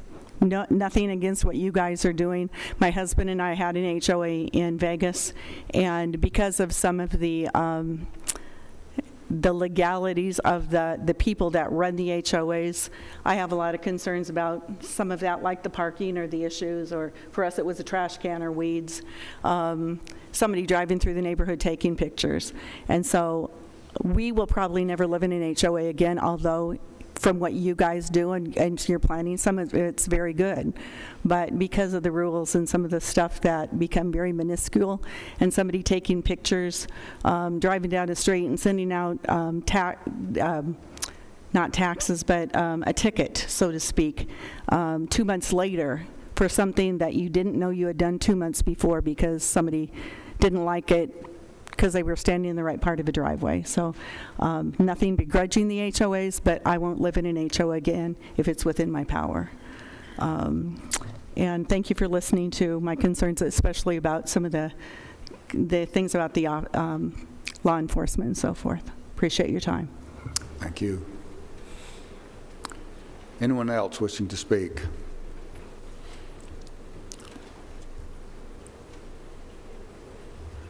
Seeing no one else rise, I'll declare the public hearing closed. Commissioners? I have one more question for the engineer, if he doesn't mind returning.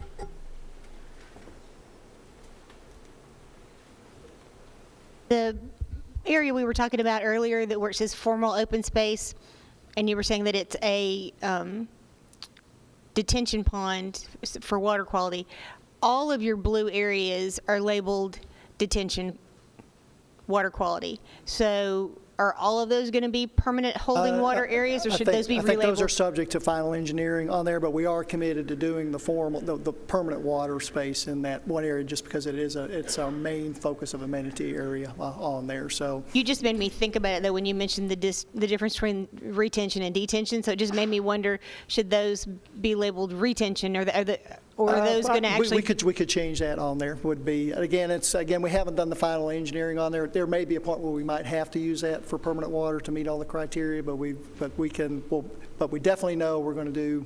I can label that retention on the central part, and then just detention water quality areas on the other. And I think that would help clarify that for you.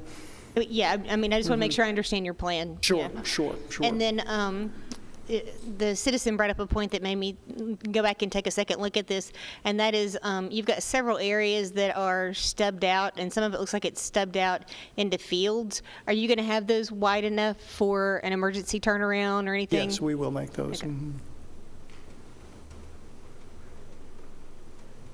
Thank you. Thank you. Anyone else? Thank you.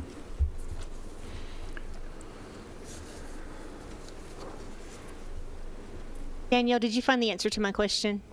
Okay, I'll read the section of the code. Usable open space, an area or areas within the boundaries of a development that are designed, set aside, and maintained for either active or passive recreation or both, and are available and accessible for use and enjoyment by all residents of the development or designated portion of a development. Based on what the applicant said, that it would be a permanent pond, it could be considered passive recreation or active if it was accessible. So just to make sure that they have met what is the percentage that we want? We want 50% of the open space that's required to be usable open space, and the applicant included those calculations in their pattern book. I saw that, and I guess that goes back to my question. I can see counting that pond in the middle that we just talked about, but if those other pockets of blue around the units are reclassified as detention instead of retention, would that still qualify as open space? It was determined by staff that it did meet the open space requirements. Okay.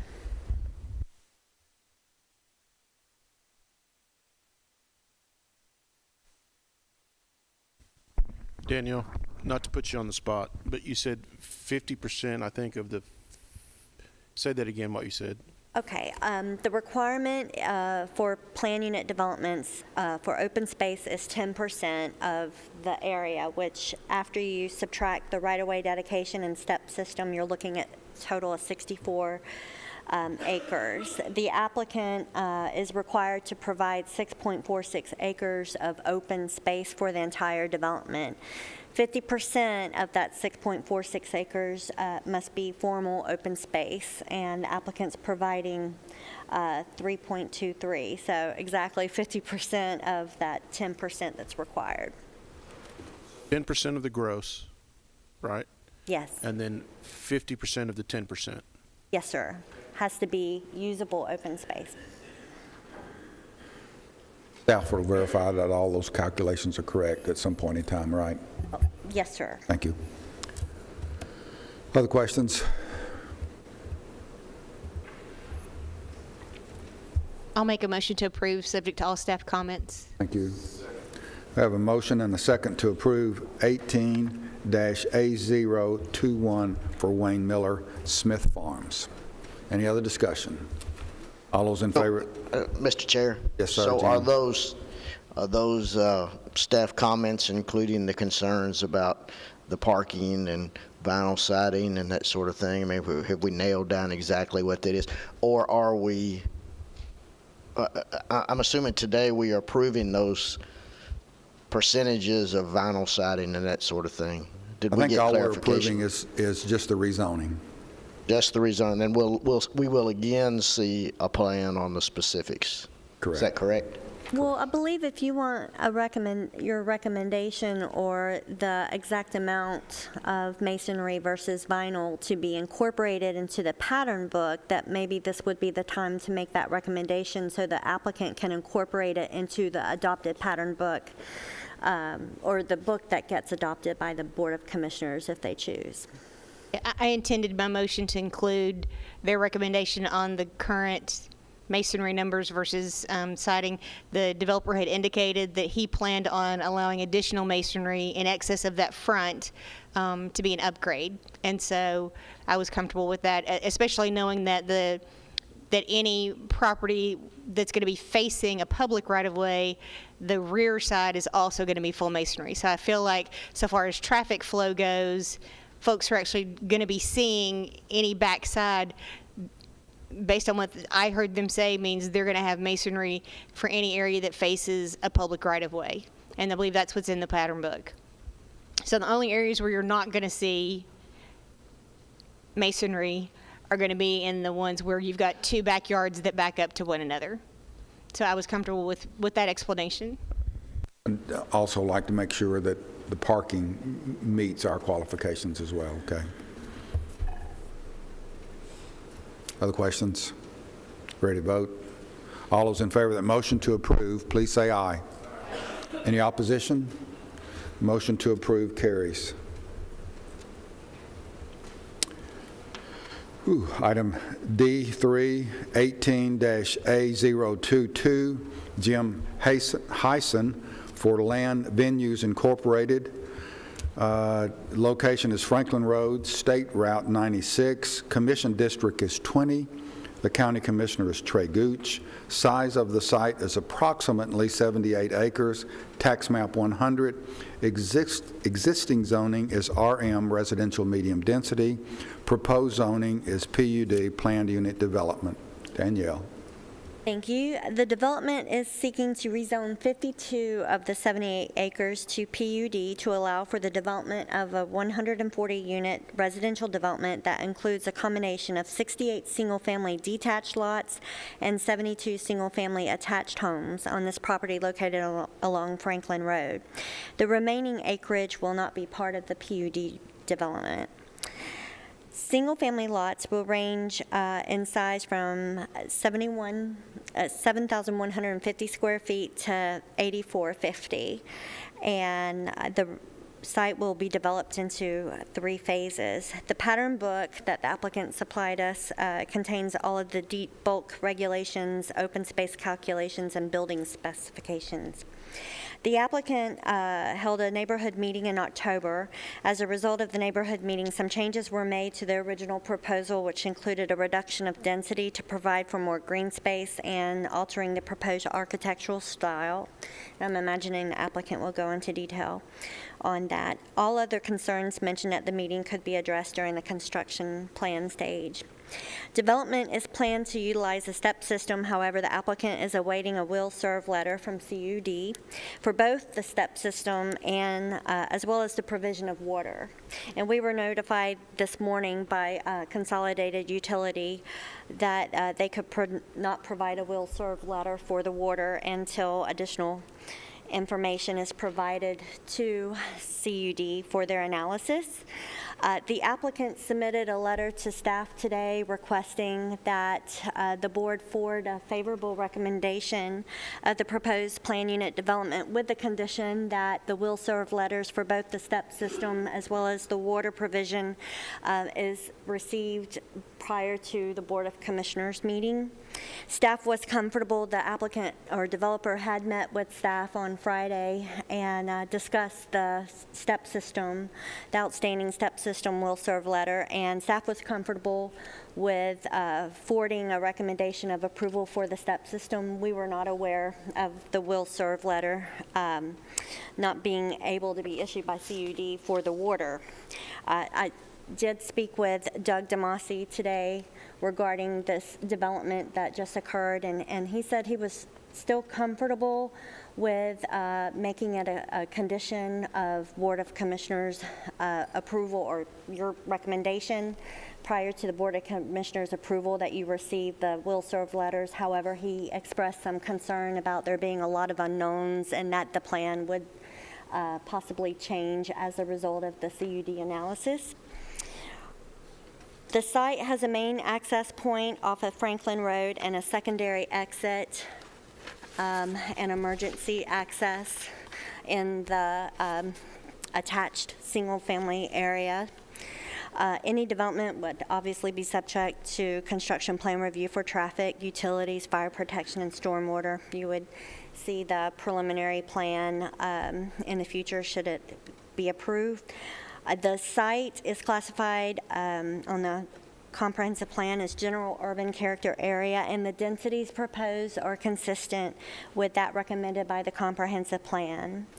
Staff has not received any calls in opposition or in favor, informational calls, and we do recommend that the condition is subject, if the board chooses to approve this, that it's conditioned upon receipt of the will serve letters prior to the consideration by the Board of County Commissioners.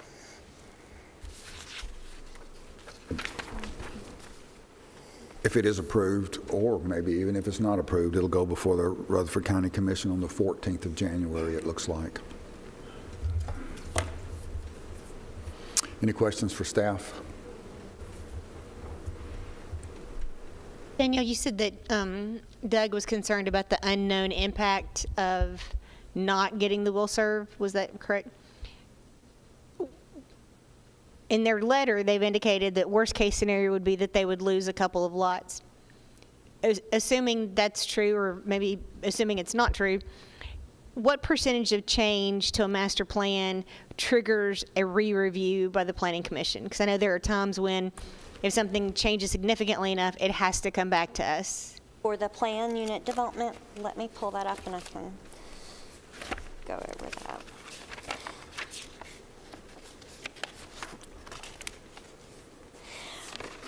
Major modifications to plan unit development, if the changes proposed to amend a specific condition that was imposed by the Board of Commissioners, if the amendment results in an increase or in the number or of dwelling units or the maximum square footage for commercial PUDs. The amendment modifies the location and number of the PUD's access points. The amount of open space is reduced. Modification of bulk and height regulations and any of those regulations identified in the pattern book, and deviations to site plans consistent with our section dealing with site plans. Okay, so if according to their letter, they just lost a few, that's not going to trigger a re-review on our part. But if whatever they find out triggers major changes in their plan, then it would come back to us. Right, so it's unlikely we're going to see an increase in density. If anything, it would be a decrease. And Mike, did you have anything you wanted to add? Not so much that there is a Colonial gas pipeline that they'll have to contend with. It's not unsurmountable, but it'll be a challenge that they'll have to address. They'll have to have some detailed investigations, and this is at the construction plan phase, so I'm always thinking about construction plans, but they will need a traffic impact study. I could foresee turn lanes in Franklin Road, one for the development and one for Royal Glen. Left turn lanes for each one. Other than that, just the straight up zoning issues that we're looking at today. The elevations, in the back will be an issue on construction plans with the steepness of the slopes, but they're ending the development somewhere in this area with the lots. They won't be going up and over the hill like Danielle said. This will be kept by the original owner. So it's got some challenges, but it's like I said, it's a doable project with water capacity and step system capacity. Mike, as you start to enter the area where the townhomes are, there's a note that says private road to service townhomes.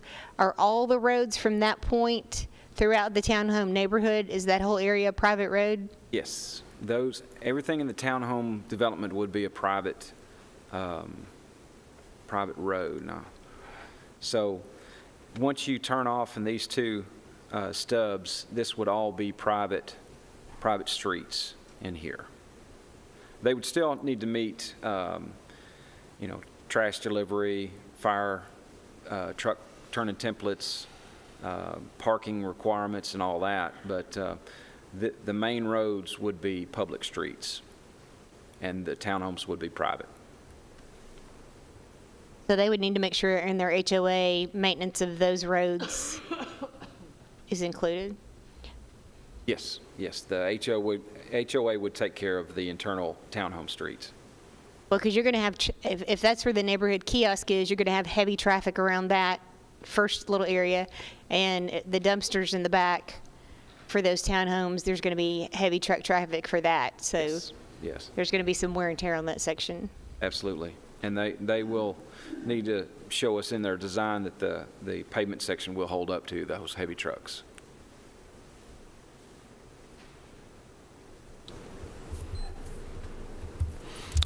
We do have this letter before us, and it does state that we expect we can work out the details. I've had situations where I said that I expect to do something, and the expect didn't work sometimes. But the reason I just wanted to make a comment. I don't know where to go with this or what, but we're waiting here for them to be told whether or not CUD will have the water and the step, or approve the step system. Am I not right? Is that what we're saying there? Did we not just have a smaller situation as we turned the page right here, a group that just didn't have the receipt for the fire hydrant, and we deferred that? Because they didn't have the receipt from CUD for the fire hydrant? Didn't we just have that a little earlier? Might have been the one that we require the receipt for. I believe that there were some that were deferred because of the lack of a location identified for the mail kiosk. I don't know. I've just, where do we say we stop and where did we say we go, just due to a letter? I mean, just a question. Most of what we're looking at tonight is this appropriate to rezone? Most of the questions that we've had could also be answered in the site plan. Is that correct, Mike, Danielle? That's correct.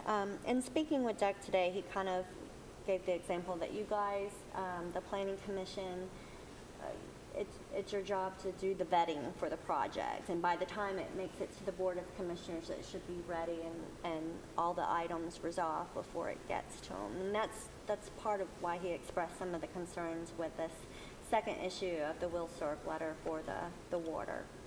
However, he did say there would be no harm in allowing the forward momentum of the Danielle, project. they're having a hard time hearing you again. He expressed concerns with the second issue regarding the water availability, and even though he did say there would be no harm with the forward momentum of the project going before moving on and requiring the will serve letters to be submitted before the Board of Commissioners consideration. And I realize that the Board of Commissioners, in our letters that go out, that meeting date was listed in the letter, but I would imagine if we did not receive the documentation indicating that the property can be served by, as to the step system as well as the water, then that item would be deferred or taken off the agenda and re-advertised.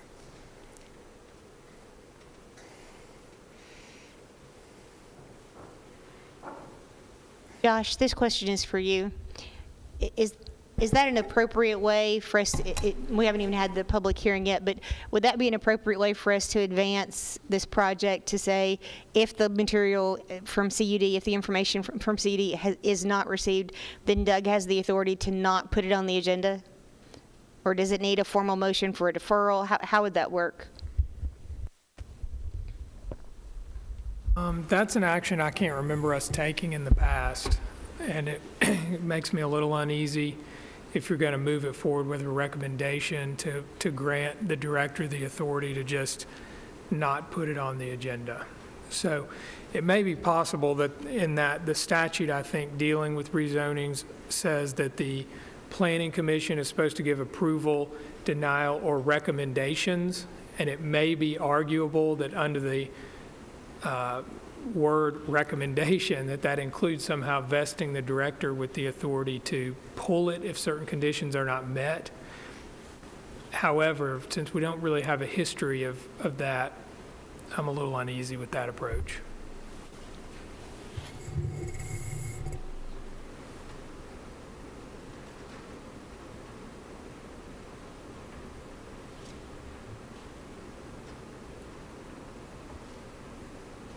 Did staff, Mike, Danielle, did the staff have any recommendation?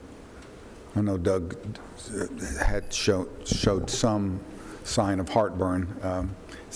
Well, the original recommendation, it was approval, and he was comfortable with the condition that the will serve letter for the step system, since it was taking quite a bit of time for that determination to be made. He was comfortable with that item being a condition of your favorable recommendation.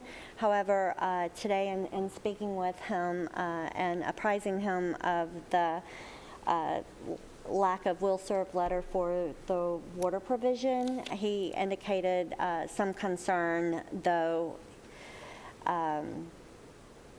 because there were some unknowns that the plan could be subject to change if CUD felt they couldn't serve the project after the analysis. CUD indicated in their letter today that additional information such as contours were needed so they could provide a more formal analysis.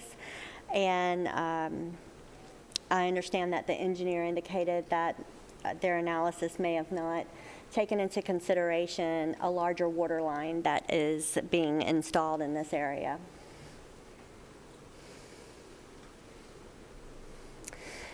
Mr. Chairman, is it proper to ask that a representative from CUD come up and kind of address where they're at with the situation from a time frame standpoint to give us a clear understanding of where we're at? Yep. I'm looking to see if I see him getting up right now. Maybe he can address those questions or give us some help or guidance.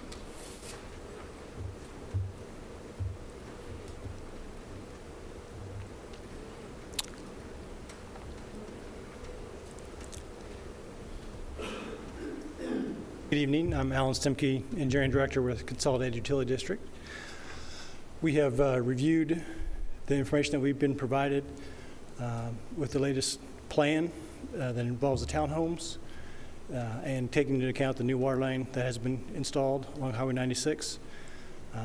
It's a combination of the increased fire flows needed for the townhome section, as well as the elevation at the back of the property being served and being able to maintain the required 20 PSI minimum. Those two things are kind of working in tandem, and the elevation is a little bit too high from what I've been able to gather, what they proposed with the fire flows that are needed. So some options which we're going to discuss this evening, made plans to meet with Mr. Heisen in a couple days to look at maybe bringing the elevation that they develop on a little bit lower on the property, or some other changes that he may be suggesting as far as the size of the townhomes and the associated fire flow requirements. But as it was proposed, we could not meet both the fire flow and the minimum pressure requirements. There's ample water there available at the lower elevations, but when you throw in the upper elevation restrictions is when it gets too tight. But without there's got to be some type of design change that's going to have to be made in order to meet the requirements from CED's perspective. Correct. And as he's mentioned, if anything, it's going to be a reduction. I don't see at this point how there could be anything that would increase the number of lots or the density. So if I understand the requirements that Danielle mentioned earlier, may not have to come before, for a revision by the Planning Commission, because it would most likely be a reduction and not an increase. Sorry. Any other questions? Thank you. Thank you.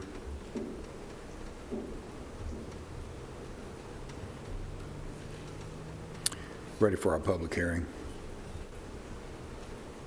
This time I'll declare the public hearing open for item 18-A022, Jim Heisen for land venues. Anyone wishing to speak, please come forward.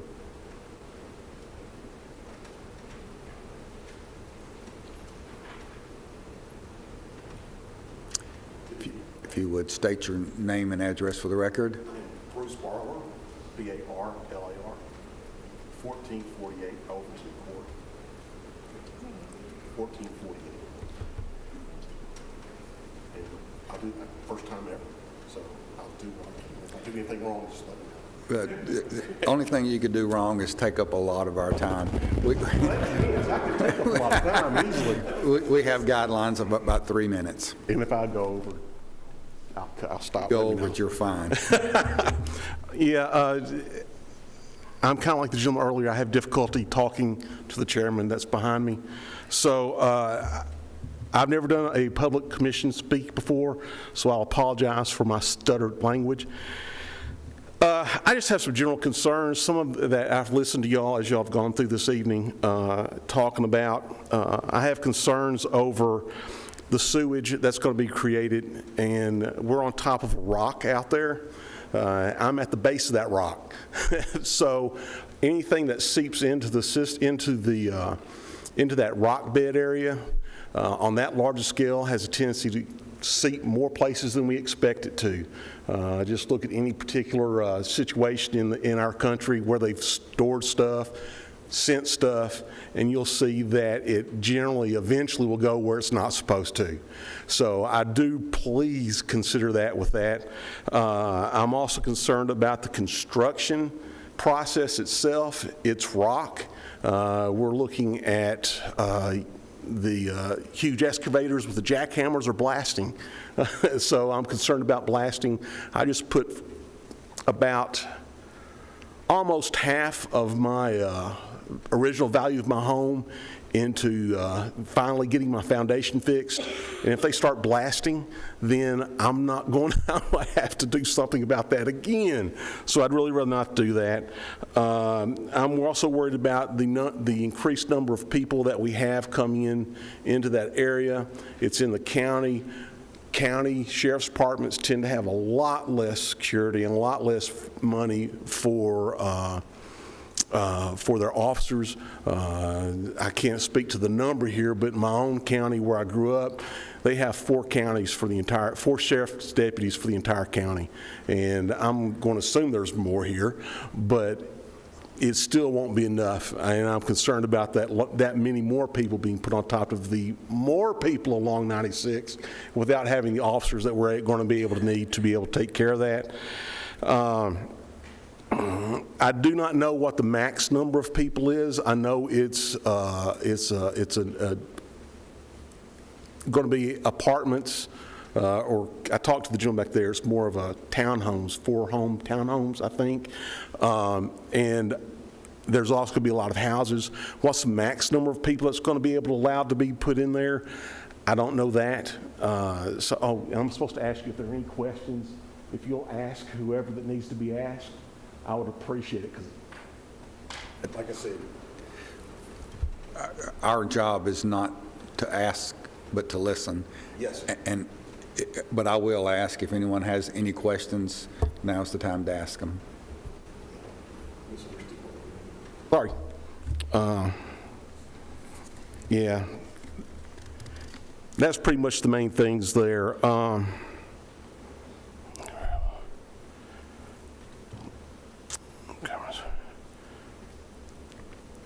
me address just a couple of things. The concerns that you have that relate to sewage should be addressed in site plan as it relates to their step system and their plan for that. We've approved many, and we've never had one complaint about them after they've been put in. I agree. I agree with that, but we haven't. And blasting is all covered under a code system in the county, and they have to adhere to that. So whatever that is, they'll be held to that. So those should be all covered by a code that we have within our own comprehensive plan. Sure. Okay. So where can I get access to that information to see what it is? Because I know that other places, just some friends of mine particularly that were in an area, I can't say it was Rutherford County, I think it was Davidson, where they were adhering to the fire codes, and their foundation was messed, not just theirs, but that entire neighborhood that was connected to it. And they had a heck of a time trying to get any recompense for getting their foundations fixed. Call the Planning Commission. What number do they need to call, Danielle? Well, they could call the state fire marshal handles the blasting, but the planning department handles, the review of the zoning ordinances and whatnot. Is that what you had in mind, or? I really don't know. I've never had my time referring blasting to the anything, or damage even to thought of blasting foundations the by area, so- blasting. That's regulated by the state. Yes. Yes. And monitored by the state. And there's types of surveys that have to be done prior to the blasting and following the blasting. So they'll have to monitor people within a certain distance or those that are expected to be affected by the proposed work. But that's regulated by the state. We do not. All right, so that's who I would need to talk to about that then. Yes, sir. So more than anything else in that regard, I want to be knowledgeable. If you'll call the Planning Department, 898-7700, correct? 7730. What was the last one? 7730. They can give you the guidance as to who you need to contact with the state or the fire marshal's office, either one. Okay. And a lot of those other questions can be answered at the Planning Department itself, such as the step system and how that works. I have enough information along that to be really dangerous, so I won't make comments. I'll just call them and ask. But that's the thing. And the destruction of the woods back up in there is also a concern, because if you take out too much of that woods, it's going to be another issue with erosion and stuff coming down through there. I talked to the gentleman in the back, Jim, and he kind of let me know kind of where they're going to stop and stuff with that. But yeah, so that's another major concern. And I think that's it. Did I stay under my 3 minutes? You did good. Thank you, thank you. Thank you. Anyone else wishing to speak?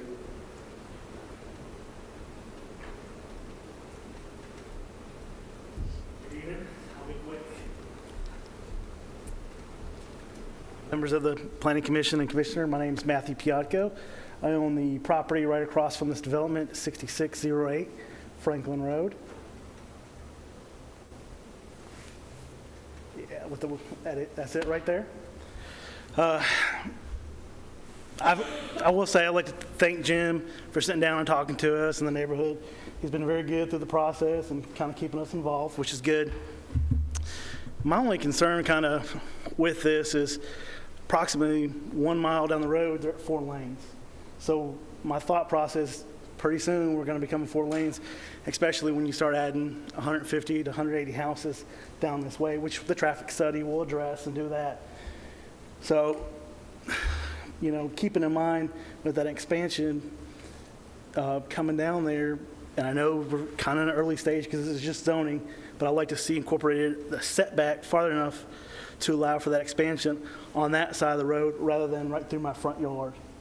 You know, because it's, you know, cuts it down. That's a pretty big concern for mine, which I know is, this is a zoning thing and a planning thing, but that was my only kind of opposition. I am kind of concerned about the water piece that you guys were discussing, because if that did change the lot sizes, I think you would, to smaller houses, smaller condos, that would impact some of the neighborhood involvement. So I think their thought process and why you don't see a lot of them here from that neighborhood is we're okay with the development. They were kind of listening to our concerns, but if that significantly changed that, I think you would have a much different outcome, and they would probably want to voice their opinions as well. That's all I have. Thank you.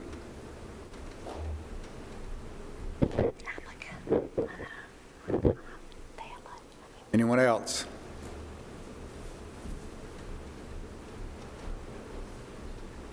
Good evening, everybody. My name's Jill Ladwig. I live at 314 Royal Glen. I'm also the president of the HOA of Royal Glen. First, I want to, one housekeeping note.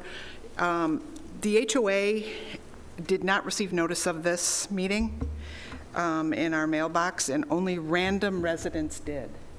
So I'd like that to be improved somehow. As I said, just housekeeping. Yeah, full disclosure, Jim and Clyde have been totally good stewards, meeting with the neighbors and going back to the drawing board. It was an intense meeting, the neighborhood meeting. We were not happy with what was planned. We aggressively communicated that, and they went back to the drawing board in a positive way. So I do think that's valuable for the community to know that they're trying to be part of the community, not just slam up another development, as many developers are. I wanted to address the CUD issue before I even heard any of this. The CUD situation is this, because Royal Glen has been impacted in a massively negative way since CUD changed the, since the improvement of the fire hydrants, but that impacted CUD tens of thousands of dollars in getting Royal Glen residents proper pressure for their irrigation systems, for showering, for basic things. So I'm sorry to hear right now that it's not clear, but if CUD made a big boo-boo, I'd like them to get it fixed before another neighborhood gets messed up like our neighborhood's been messed up. Thousands of dollars of landscaping has gone down the drain. So good for them for figuring out they better get their ducks in a row. The other things we wanted to just point out generally are, of course, the traffic study that's needed. I've lived in Royal Glen for 3 years. There have been 4 major accidents at our Mariah entrance, which is just west of Royal Glen. It has taken thousands of dollars of repairing stone walls and shrubbery 3 times. One time they took out a big pine tree and a fence. Clearly, there was no traffic study done there originally because the speed limit for that turn there is an absolute minefield. Mariah is narrow. You've got people going 65 miles an hour down the road. This is all pertinent to how this new development can mesh with Royal Glen, who's already having troubles accessing, going to Franklin, going to 24. So I know this, I know the traffic study is pending, and so are the site plans and things like that, but it's a huge safety issue, and we are hoping that, as I briefly spoke with Jim, maybe there's a long turn lane. Maybe they move the entrance to that development. I don't know who determined it should be directly across from Royal Glen. But I think all those things, safety has to be paramount. We have issues with residents parking on our narrow streets, and firemen who live in our community can't drive their fire truck down the road if there's a car parked. So when you were speaking about people not being able to park on driveways on that last community, it's a catastrophic issue. It's a catastrophic issue for developments that have small roads that the trucks can't get down if someone's parked there. And so then those neighbors can't be served by emergency vehicles. I was one of those people last February. So I have a personal interest in safety. The other thing we were curious about was the setback from 96, which Matthew already addressed. Again, I believe there's a retention pond, something like that on the plan. We would just ask that, again, to your code regarding open space, that there's enough setback from 96 where those townhouses are. Not only for this retaining pond, the kiosk, which you all were looking at, I think, as well as the secondary entrance. So there's a lot of things going on right on 96 is our point, and we just want to be sure that that is really harshly studied. We would love to see less townhouses, not going to deny it. If that's how it shakes out, we hope that Jim will still develop the property because of his effort in working with everyone. What else do I have? One inquiry was, is there any staff report? It said that you couldn't provide the staff report for the recommendations for this property from the Murfreesboro 2040 comprehensive plan. Why, if we're county, would that be in the Murfreesboro comprehensive plan? If it's within the urban growth boundary, it probably is represented in their current plan. The reason that the information was not available for the report was their map layers weren't working properly. Okay. And when the reports were being prepared, we couldn't determine what the Murfreesboro comp plan designation was. But we're not city, so No. it's not applicable even if the No, but map- it's something that's always just expressed in reports, just Okay. in case it falls within 2 areas. Okay, thank you. I think that's it. Ladwig, Ladwig, yes. Will you repeat what you said about your water bill? So the gentleman from CUD might be able to address the size pipes that they put in and connected us to a different access. So we would have improved fire hydrant. Some of them were really low poundage. So as it turns out, many of our fire hydrants, they could only use to fill up a truck and then go to a home and fight a fire. It wouldn't, you couldn't hook to it. So that happened, and most people in our development have a gauge, what's that called? Regulator that was put on when the community was built because the pressure, to my understanding, was too high. So everyone had on this regulator. So CUD said to us, okay, you can adjust your regulator, you might not even need it anymore. So my husband and I had CUD come out, do our water pressure as a guinea pig so I could tell the community after this change went if we had irrigation, if we had problems with our pressure. So we didn't, but it was drastically different from the road to the home. And as CUD explains, every time they make a turn, it gets smaller and smaller and smaller. Time goes by, all of a sudden we start hearing neighbors are livid because their irrigation system isn't working. That you don't find out right away. You find out 3 weeks later when things are starting to die. So long story short, a few neighbors got ugly, and then it was up to everyone to contact CUD. They made right by it. But I can tell you both of our entrances, we have an entrance at Mariah and an entrance at Royal Glen. They had to put pumps at both locations and electric. Luckily, they could bore under, but if we would have had to pay for that, to bore under Mariah, it would have been. So we're only left with replacing the plants that weren't getting the irrigation. But just our thing alone was $5,000. And we have plenty of people in our community who have irrigation. And they all had to have pumps and possibly electric put. So I think it's a great thing that this is being shaken out. I just want to make sure that when CUD gets it figured out to serve Jim's development, that they're not stepping on Royal Glen's feet again, because that wouldn't be a good thing. We can take them off the edge once, but no promises I can take them off the edge a second time. So that's the reality of what happened in our little neighborhood. We're all fearful. No one likes change. Our community is generally really fearful of poor development.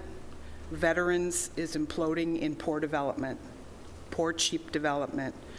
The city of Murfreesboro is building, vape stores and mattress stores on every corner. It's not the great development that we'd like to see Rutherford County or Murfreesboro do. And we'd like to see this great corridor that's an open space between here and Franklin to be something decent. And we feel that Jim came back to the drawing board and tried to give a better product and a sense of community, not just 400 homes with, matching roofs and one side of brick, et cetera, et cetera. So, any other questions? Thank you. Anyone else wishing to speak?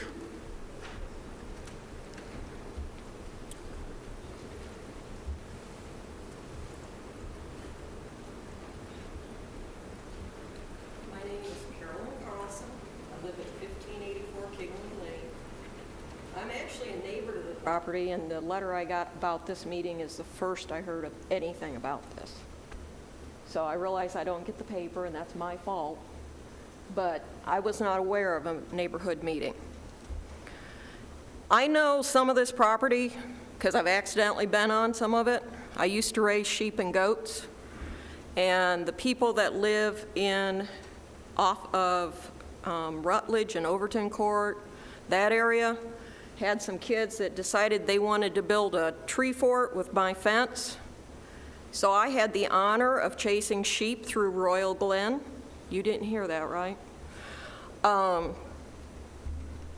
I know it's very rocky, and I'm concerned about the rock at the top of the hill, whether you actually can build on the top back there.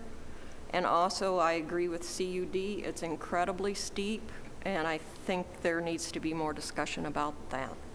So, again, I'm just a little concerned that somehow I was not notified about the neighborhood meeting, because I realize this discussion is about the front 52, which I don't actually contact, but this meeting is also called about the whole 78, and I definitely contact it for thousands of feet. So, thank you. Thank you. Anyone else? Probably should have heard from the developer first. I slipped my mind. I'm sorry.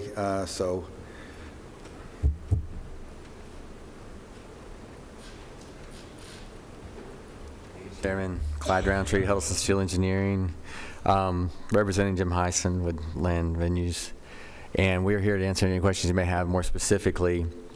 And we've heard the discussion, we've heard a lot of the concerns. And with that in mind, I think that we're kind of in that position where, we are seeking rezoning for this piece of property with the intention of creating a very nice planned development. And appreciate Jill's comments, the HOA director for Royal Glen. We had a real good interaction with them, and they did have big influence on how the project was going to develop. As far as the overall architecture, it had a big influence on the look of the structures.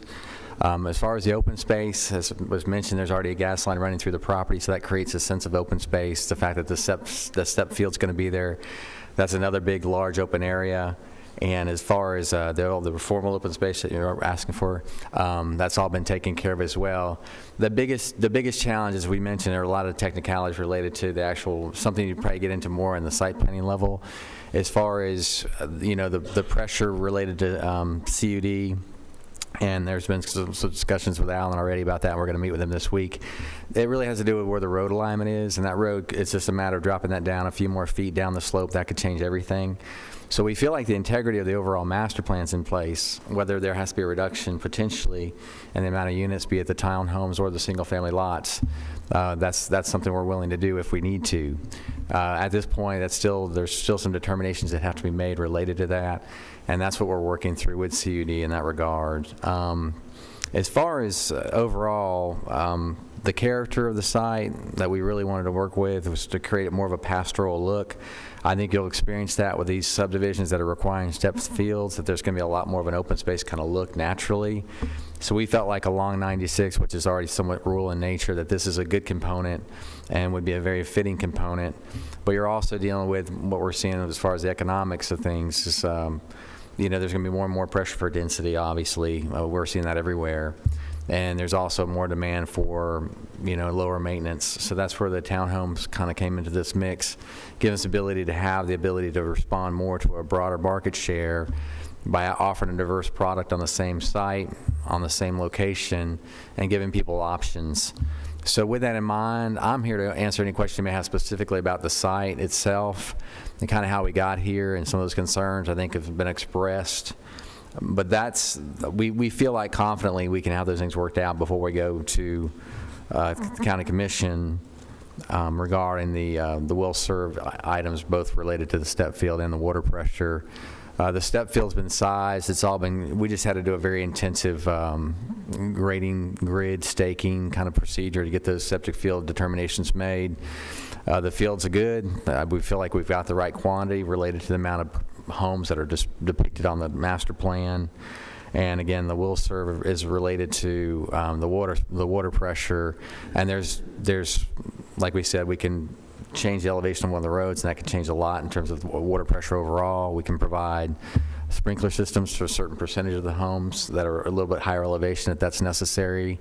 So once those letters are here, we're anticipating pretty much keeping our plan intact. However, obviously, if we feel like there is some reduction needed in the amount of homes we're asking for, that would probably be the procedure. I don't think you'd see any kind of wholesale sweep of the master plan. I think it'd look very much as it looks now. We wouldn't be reducing the size of the townhomes. We wouldn't be reducing the size of the lots. It'd just be more of maybe taking a few units away once we understood what the capacities were exactly. So that's really, do you have any specific questions for me related to that? I had a formal presentation, but we've already kind of passed that component. They are 100% masonry. I think that was a concern that was expressed earlier. So we do commit to 20% on the front of the house, or 15% of brick or stone and brick, and then the rest would be some sort of a cementitious board, so it'd be more of a hardy plank kind of look. And that's consistent with the kind of character we're looking for from the rural standpoint. The neighbors really expressed wanting to have, or even our mail kiosk looks more like a barn. So that central lawn area, we see that kind of shares property with both the townhomes and the single-family homes, would have our mail kiosk and a pavilion associated with that, with an event lawn in front of that. Really trying to foster community, trying to interlink, sidewalk systems throughout the community, so it is a walkable community. It is an interlinked community. Just because there's townhomes and single-family homes, we're anticipating those folks interacting together. It's not like two separate entities in itself. With that in mind, again, what specific questions you may have for me related to site plan, I'd be glad to answer. Sorry about the few technicalities that we're still looking for some determinations on, but that's just the situation we're in right now.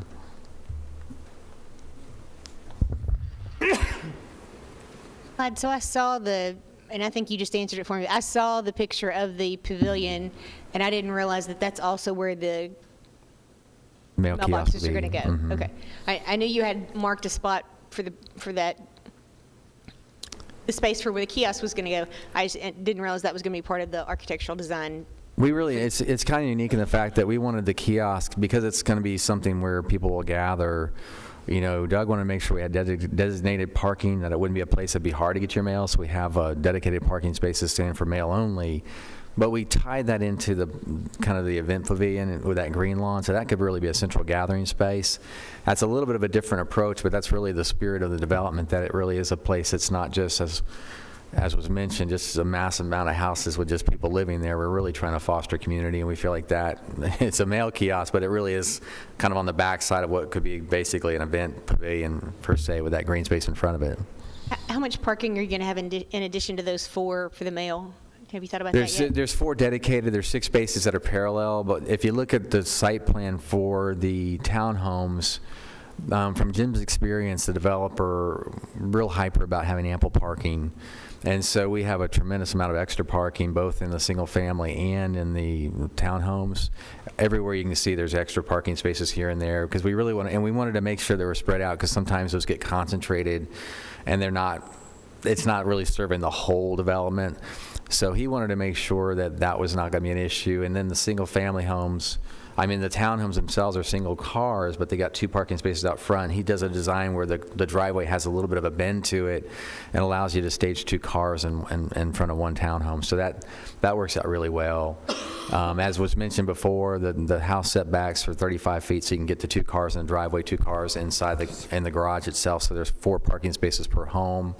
So that was important. But he's run into the situation just knowing how significant parking is for development to be successful. And then what was your thinking behind having the roads from the mail kiosk back through the townhomes, having those private roads, as opposed to making that all a public road? Primarily just the feel. As Mike mentioned, the standards are the same in terms of the constructability, make sure it can handle heavy equipment. But really, the townhomes, we wanted to feel a little bit more intimate versus a big 50-foot right-of-way and making them feel very detached from one another. We have those green spaces kind of built into the center of the townhomes, and we think those will be another kind of node place where people connect, those kind of long circles that are in the middle. But really, the goal was to make sure it didn't have this. It was just really more of a level of intimacy, bringing those front setbacks for those units in a little tighter, make that right-of-way a little smaller, the roadway section. Speaking of setbacks and right-of-way, have you given any thought to the point that the other gentleman made about going ahead and allowing for the entire right-of-way along your side? I mean, I don't know if that's a conversation you've had with him or not. Jim had it with him earlier. It's probably out of our control where that right-of-way is going to be determined. I think that, you know, how that road justifies right or left won't be something we can really have an influence on. But I think what they're asking for, because they had a concern that our entry point was directly across from theirs. Or, you know, they didn't know if an offset would be a little bit more advantageous, but we know from a design standpoint that more than likely that's going to be a T intersection. So we're going to have to do that. But as far as how the traffic study reveals the turn lane necessity, you know, deceleration lanes, whatever, that's another one of those elements that hasn't quite been determined yet, so we're waiting for more information from a traffic study. However, I mean, we're hoping that some of their concerns as far as visibility and those kind of things will be alleviated as a result of how the road alignment works, but we can't guarantee that. HOA that you talked about, is that a real HOA? Are they going to be homeowners that live in those townhouses, or are they going to be rental units? I think the anticipation, especially in that location, that they would be homeowners. The neighbors were concerned, and that's one of the reasons Mr. Heisen wanted to do all brick, you know, and all masonry product, because he knows, and the neighbors were super concerned about, there goes the neighborhood in terms of price point.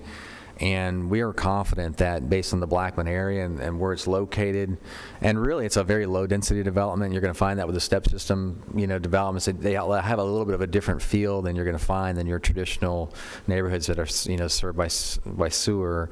But we wanted to make sure that we weren't finding ourselves selling the neighborhood short in terms of the price point. Again, we can't guarantee what that price point is, but we know if we're offering an all-masonry home with the sizes we're talking about, that they're going to be comparable to what's going on in Royal Glen and the adjacent communities around that.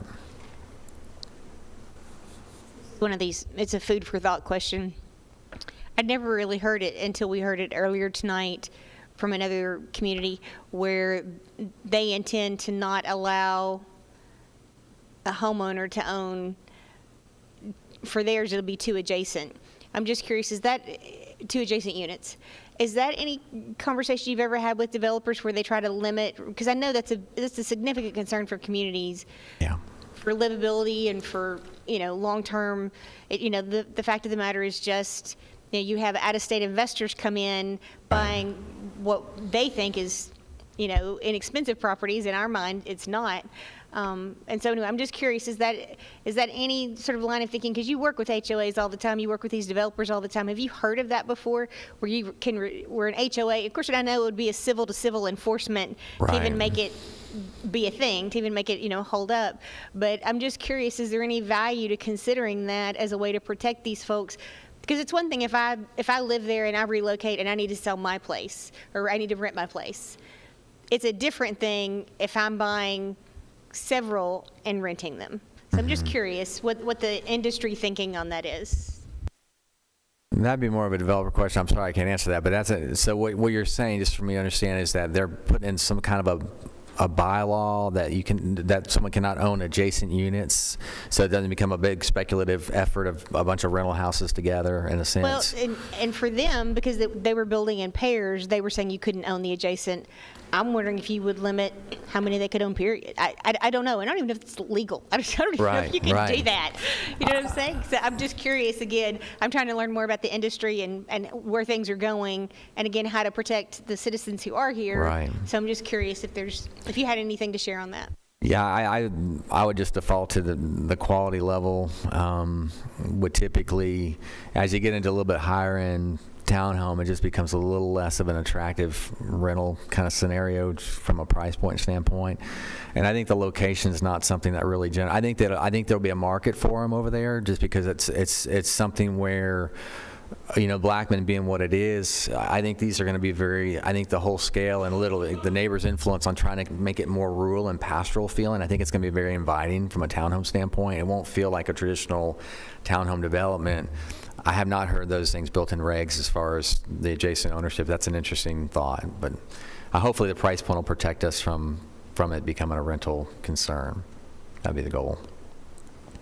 I don't want to get too far off topic because I know we're focusing on this, but Rhonda's got a really good question I have some personal experience with, and that an HOA and a developer can write into the HOA restrictions and bylaws an awful lot of things, because that is a civil agreement between 2 people. If you don't like it, don't sign it, don't buy the property.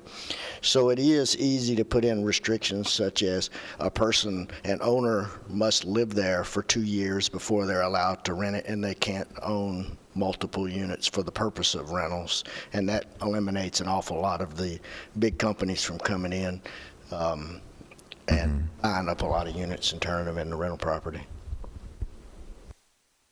That can be advised. We'll talk to the developer about that.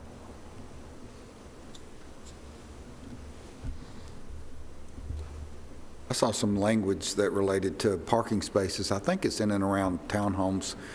One indicated 2 spaces, and then one indicated 3 spaces. Maybe I didn't read that correctly. Could you clear up that a little bit? Yeah, the townhomes they're 1-car garages with 2 spaces outside.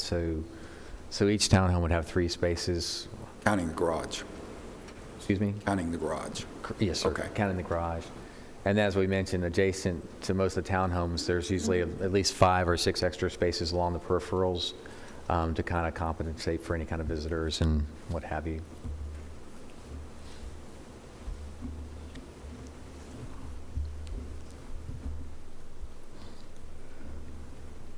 Anything else? Thank you.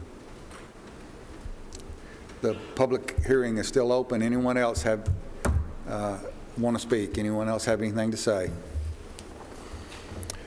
Seeing none, no, and I'll declare the public hearing closed. Commissioners? Let me just ask one more time, Danielle and Mike, the staff recommend that if this is approved, that it be approved under the condition that the will serve letter must be in your hands before it goes before the county commission in January? Okay, staff found that the request was consistent with the county comprehensive plan. We recommended approval with the condition that the will serve letters are provided to staff prior to the Board of Commissioners' consideration of the request.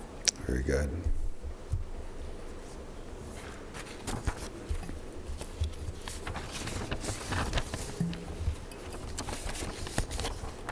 Question before I make a motion. Michael and Danielle, the private road section in the townhomes is confusing me just a little bit. They would still have to build per county regulations in the width such that fire truck, emergency vehicles, or at some point in time a garbage truck, if it becomes city, would have to be all accessible, right? Okay. Have you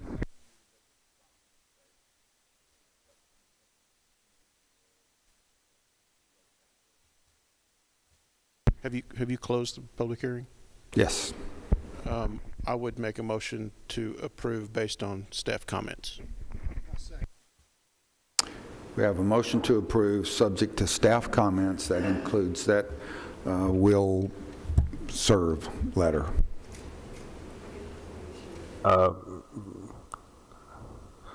I still have a fundamental issue of approving such a large development without proper utility placement in hand. And I understand we've been here a while tonight and we're all getting kind of tired and would like things just to move on through. But in my opinion, we still got some pretty big unanswered questions related to this subdivision. I appreciate the time of Mr. Roundtree and all those that have spoken tonight and have waited this development out to discuss it.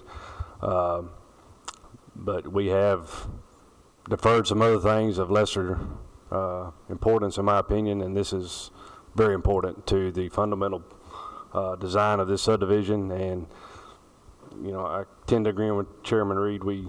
There's a lot of things we intend to do and think we're going to do, but we don't. And you know, I'm not sure through the holiday period how much more is going to get done in time for the 14th meeting of the county commission. But again, I still have some unanswered question about the subdivision as a whole still. So I appreciate the recommendation by my fellow commissioner to approve, but I will be voting in deferment of this for another time. The questions or comments?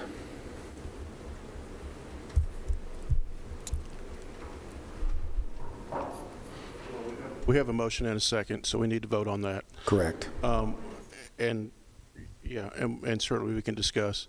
And Chip, I made the motion not because I'm in a hurry and ready to get home.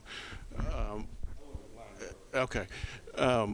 It sounded like, I got the impression from Mike that the CUD part sounded like that could be worked out, and the master plan really wasn't going to change much other than some elevations would change, and at the most, they may lose some lots. So my feeling was that there was not a need to defer at that point, so that was my reason for moving ahead. I have a question. If we defer it, does it go to the county commission at all?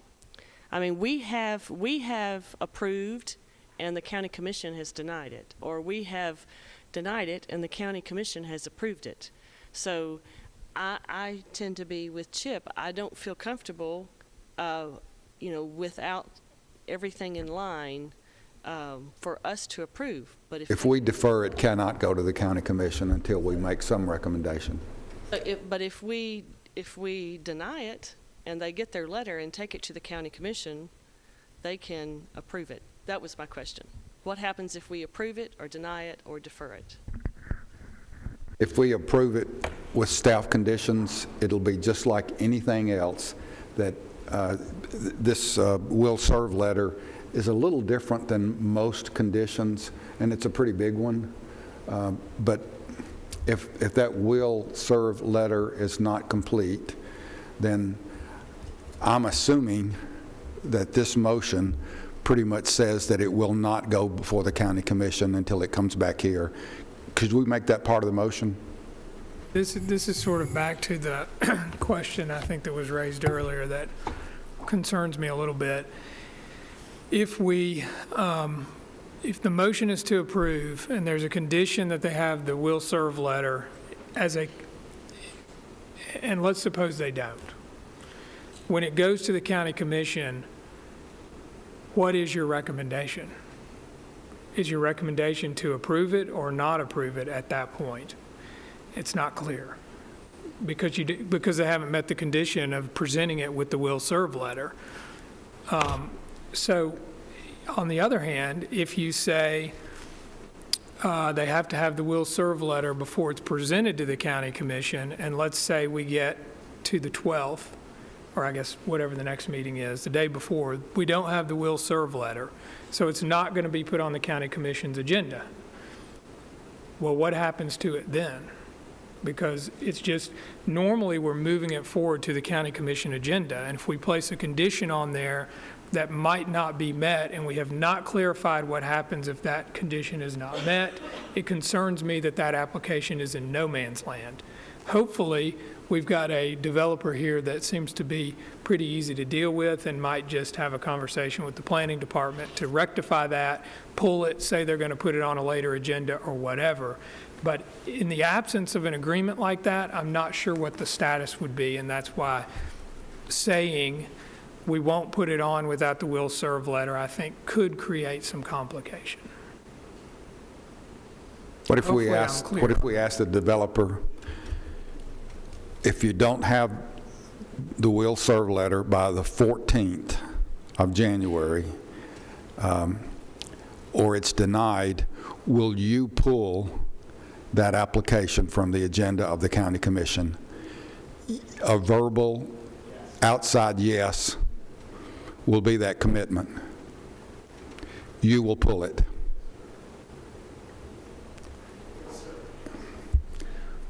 Is that good enough, Josh? Well, I mean, it is in the record. It's better.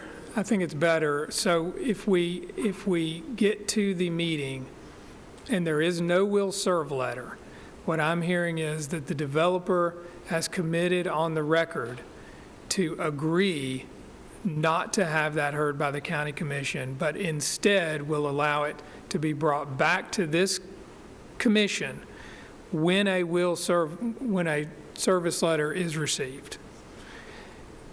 That's what I hear as a condition, and I would probably want him to come up here and say that in the microphone, that that's an agreement if that's what we're doing. Do we need to suspend the rules to allow him to come? We're going to go this route, yep. Make a motion, we suspend the rules to allow Mr. Heisen to come forward. We have a motion to suspend the rules and a second. All those in favor, please say aye. You're up. I'd like both of you to come up.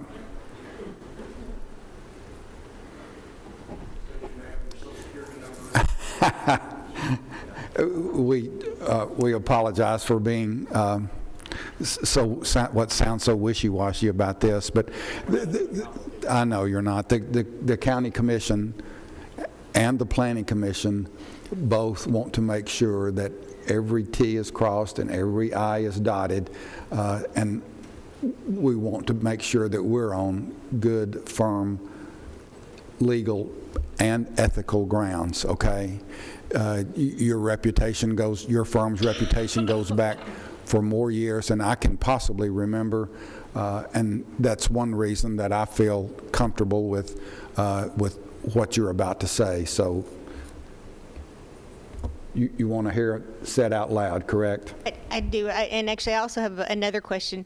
Is there a downside to your development progressing if we defer until you get the letter, the will serve letter? And the reason I ask is because having utilities is a fundamental piece of every development. And so I understand the commissioners, I agree with Jeff. Your reputations both precede you in terms of being ethical guys and doing what you say you're going to do.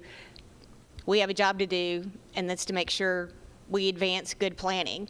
And having infrastructure in place is a fundamental to that. So is there a downside to your project if we defer it, and which would make it February, I guess, before it would get to full commission? Yes, correct. It has to do with the contractual obligation we have with the current owners. You know, we're going to, I've talked to Alan before and this evening. I think we've got a plan of action, and I will know that in the next couple of days if this is going to work, and he's going to have to do some engineering.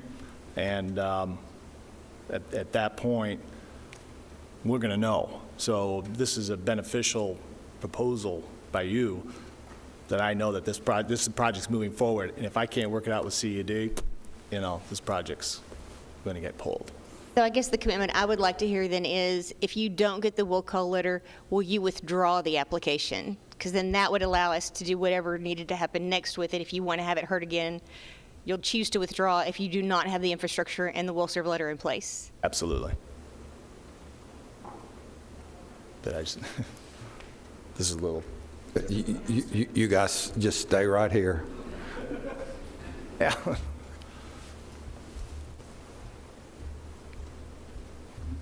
Okay, I just wanted to clarify, there's two will serve letters. One is for the water, which we've been talking about the most. That's where we've looked at it and we know there are some issues that we need to resolve. The second one is what we actually call an intent to serve letter, which is for the step system, which is something new that we've started doing kind of in parallel with the water side, so we know earlier on in the project if things are tracking the way they need to be.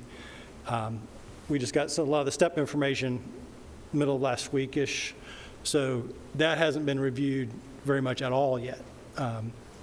So we don't know if there are any potential issues. It still hasn't, right. The step, right. The water we've had and we've been working on and talking a lot more about than the step. So you make these conditions, which is entirely up to you guys to decide, but I just want to make sure we clarify that it would be both the water service letter and the step service letter that would be conditions of moving forward. Yes.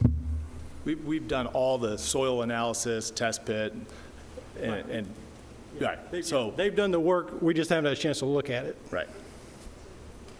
Time frame on looking at that? Not trying to put you under the gun, but I mean, is the Apparently- 14th realistic? Apparently January 14th. My colleague and I are just talking about that. With the holidays and stuff, I mean, that does make it pretty tight. It we use an external consultant to help us review the steps material. That's a little bit outside our expertise. I'm not going to lie, it's going to be a little bit challenging. I think it is possible.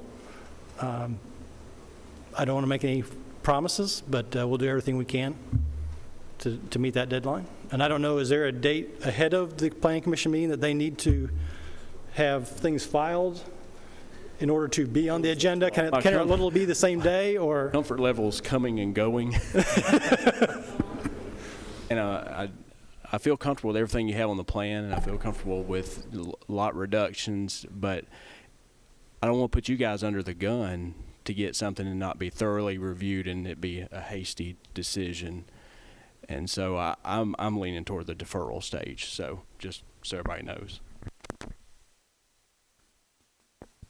Let me also just add this while everybody's up here. There are 4 Rutherford County Commissioners that serve on this commission as well, and I'll assure you that if we don't have that letter in hand, that not only will there be a recommendation to deny, but it'll be to deny with prejudice. You understand? So what if I'm hearing you correctly? If we took the deferral that gives us the time to put this all together for the 14th, is that the 14th for the next Planning Commission meeting? The next Planning Commission meeting will be on the 14th. The next County Commission meeting is on the 17th, I believe it is. Okay. So you got a couple extra days. No, I'm just kidding. If I take the deferral, assuming you guys are okay with the deferral, I'm going to try to wrap this up. Let's get it right. So Right. In other words, if I'm at the mercy of Consolidated Utility, if they can't do it because of the holidays and I get a denial, then I'm dead in the water. So I can't just say, well, I don't have it, let's defer it to the next Board of Commissioners meeting. I'm pulling it. I'm starting all over. So I would, Josh, let me take a shot at this. I would say that if you don't have those letters and you pull it, then you can just put it right back on for the next county commission meeting, which would be in February. Yes, the worst thing for you is to let it go and get denied, because then you have a waiting period to reapply. So if you got to the county commission meeting and you did not have these letters, without us asking you to not put it out for a vote, you'd be wise not to. So at that point, you pull it and you bring it back when you have the will serve letter. Yes. I think what I'm hearing is a deferral would be. What I think's confusing you is the dates of the meetings. If it's moved forward tonight in December, it will go to the county commission in January automatically. If you defer it tonight, or if there's a motion to defer tonight that is approved, it will go to the planning commission in January, and assuming you move it forward from there, it will go to the full commission in February. Correct. Which you said was untenable for you based on your contractual obligations. I'm going to have to go try to get an extension. That's up to you. That's my problem. What I'm explaining is the process. How you react to that is up to you. Right, and I guess what I'm understanding then too, if I do it based on the conditions, then the pressure's on Alan. I'm at the mercy of Alan to get it by, say, the 12th or the 14th, well before the Board of Commissioners. And Clyde. If it's deferred, everything will be put back 1 month. It'll come back before this commission in January, before the county commission in February. If we move forward with the motion, it'll go before the county commission in January. And if you don't have the letters, the way I'm interpreting our rules, our policies, is that you pull it. You pull it in January or ask for a deferral, and when you get those papers, then you can put it right back on the county commission meeting in February. So regardless of what you do, if you don't have those letters, the earliest you're going to be able to get it is in February. But if you do get the letters, you're okay for January. I'm going to need those letters for the planning commission.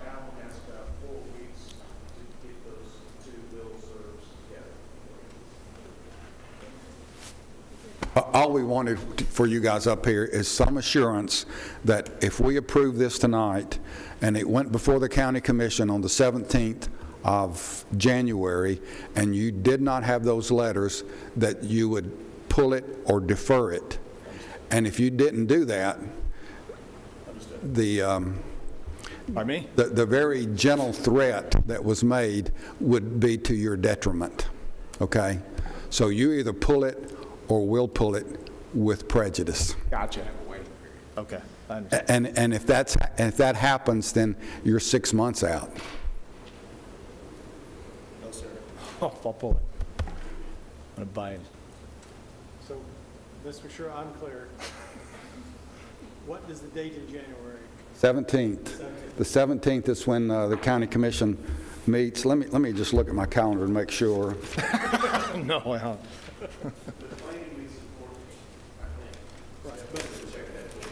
But that's somewhat immaterial, right? Right. Okay, the 17th is the drop dead. The 17th is, the county commission meets on the second Thursday following the first Monday, which would be the 17th of January. This commission meets on the 14th of January. So if we deferred it, this commission would hear it again on the 14th of January, hopefully with those letters in hand, and it wouldn't be on the county commission agenda until February. But if this motion's approved, and I'm not 100% sure it's going to be, but if it is, then you'll be on the county commission agenda on January the 17th, hopefully with those letters in hand. Okay. Very good. Thank you. We have a motion and a second to approve with staff conditions and with verbal assurances and guarantees from the developer that if we don't have those letters in hand, that they will defer it or pull it. Mr. Chairman, I appreciate the attempt tonight to talk from by all parties to make this work, but we have preached recently and that we're not going to approve anything until everything's together. And I know the time of year, and I know our hearts, and I want to do it more than anybody. I want to pull the trigger and say, yes, let's do this, let's move forward. The good faith effort by the developer and the community and by each of us, but we keep saying we don't want to see anything anymore until everything's together. And this is the fundamental basis of a PUD, starting at the utility side of it. And that, I just have a hard time making, again, I think we know we just need to vote, and I appreciate everybody's input, and I'm passionate about what I believe in, and this is just something that I'm just having a hard time overcoming tonight. So let's vote and move forward. I appreciate it. That is the reason you're on this commission, and not only on this commission, but a valuable member of this commission. You keep up those opinions. Anything else? You want a roll call vote? Roll call vote. Gail?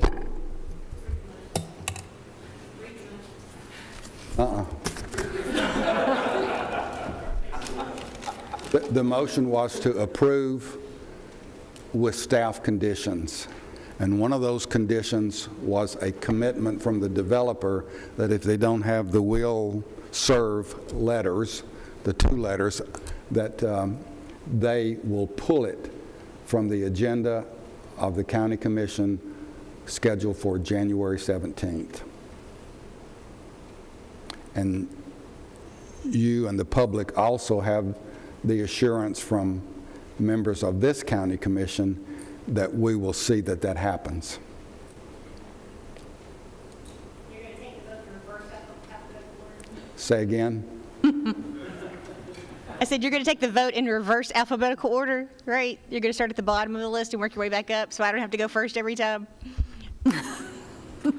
It's fine. I'm a big girl. Okay. I'm not 100% sure that the chair has handled this in the proper manner according to everything, but I can understand what's going on from the public to the developers to this commission, and not everything that we do is black and white, you guys, okay? So we're going to have a roll call vote on a motion to approve with conditions, okay? Gail? Rhonda Allen. No. Jim Averwater. Yes. Lee Bogle. No. Mike Cush. Yes. Craig Lynch. Yes. Chip Pinion. No. Charlotte P. No. Pettis Reed. No. Jeff Phillips. What do we have?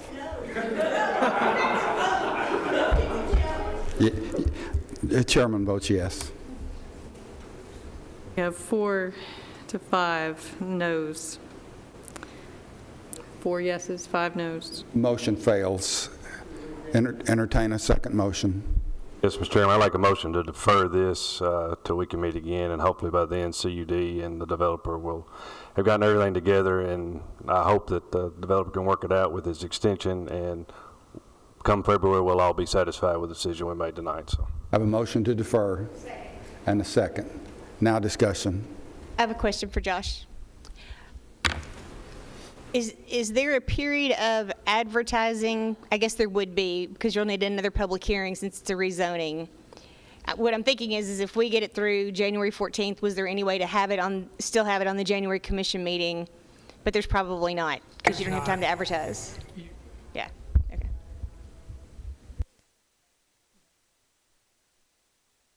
okay. Well, you're talking about publication for the commission meeting, not right? Not for the planning commission meeting, for the commission. For the commission, for the public hearing for the commission. And you're saying theoretically, if we heard it in January at this body, could we hear it 4 days later, 3 days later? No, we wouldn't have time. I'm assuming, maybe wrongfully so, but that the letters will be ready by January, and it'll be back on the agenda in our January 14th meeting. If they're not ready, it won't be on the agenda, and it will also be another public hearing, okay? So we have a motion to defer in a second. All those in favor of that motion to defer, please say aye.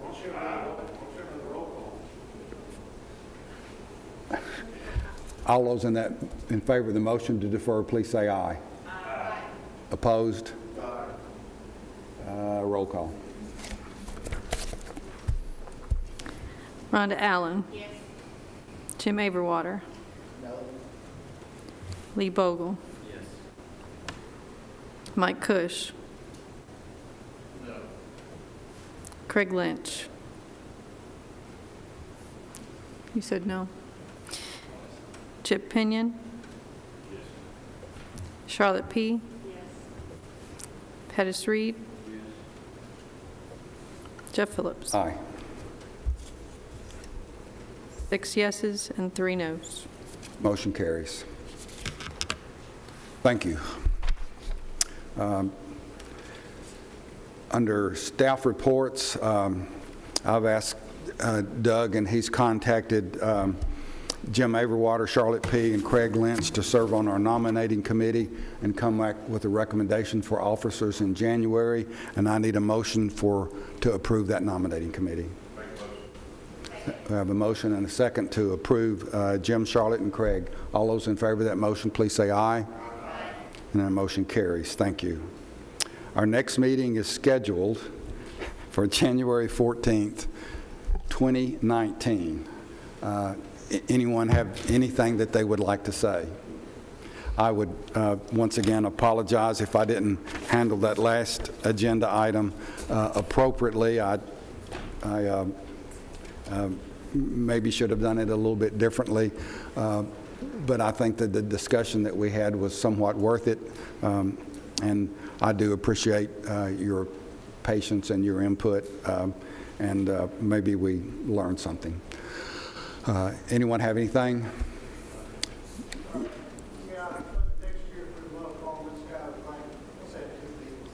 I don't disagree. A lot of our agenda items should have been handled at our 9 o'clock meeting, and that should rectify itself next month. I appreciate you guys. Merry Christmas, Happy New Year. We're adjourned.